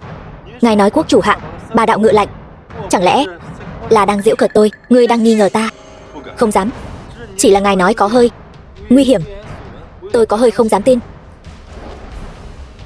Ngươi có nhận ra thanh kiếm này không? Đây chẳng phải là bảo vật trấn quốc của đại hạ, do nhân hoàng để lại.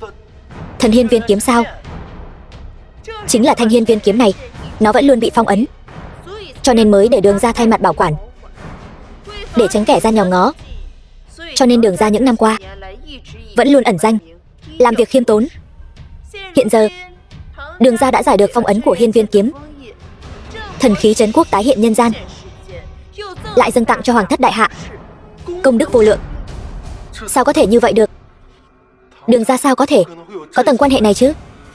Trương Thiếu chẳng lẽ cho rằng thanh hiên viên kiếm này là giả? Quốc chủ ngự lệnh tại đây.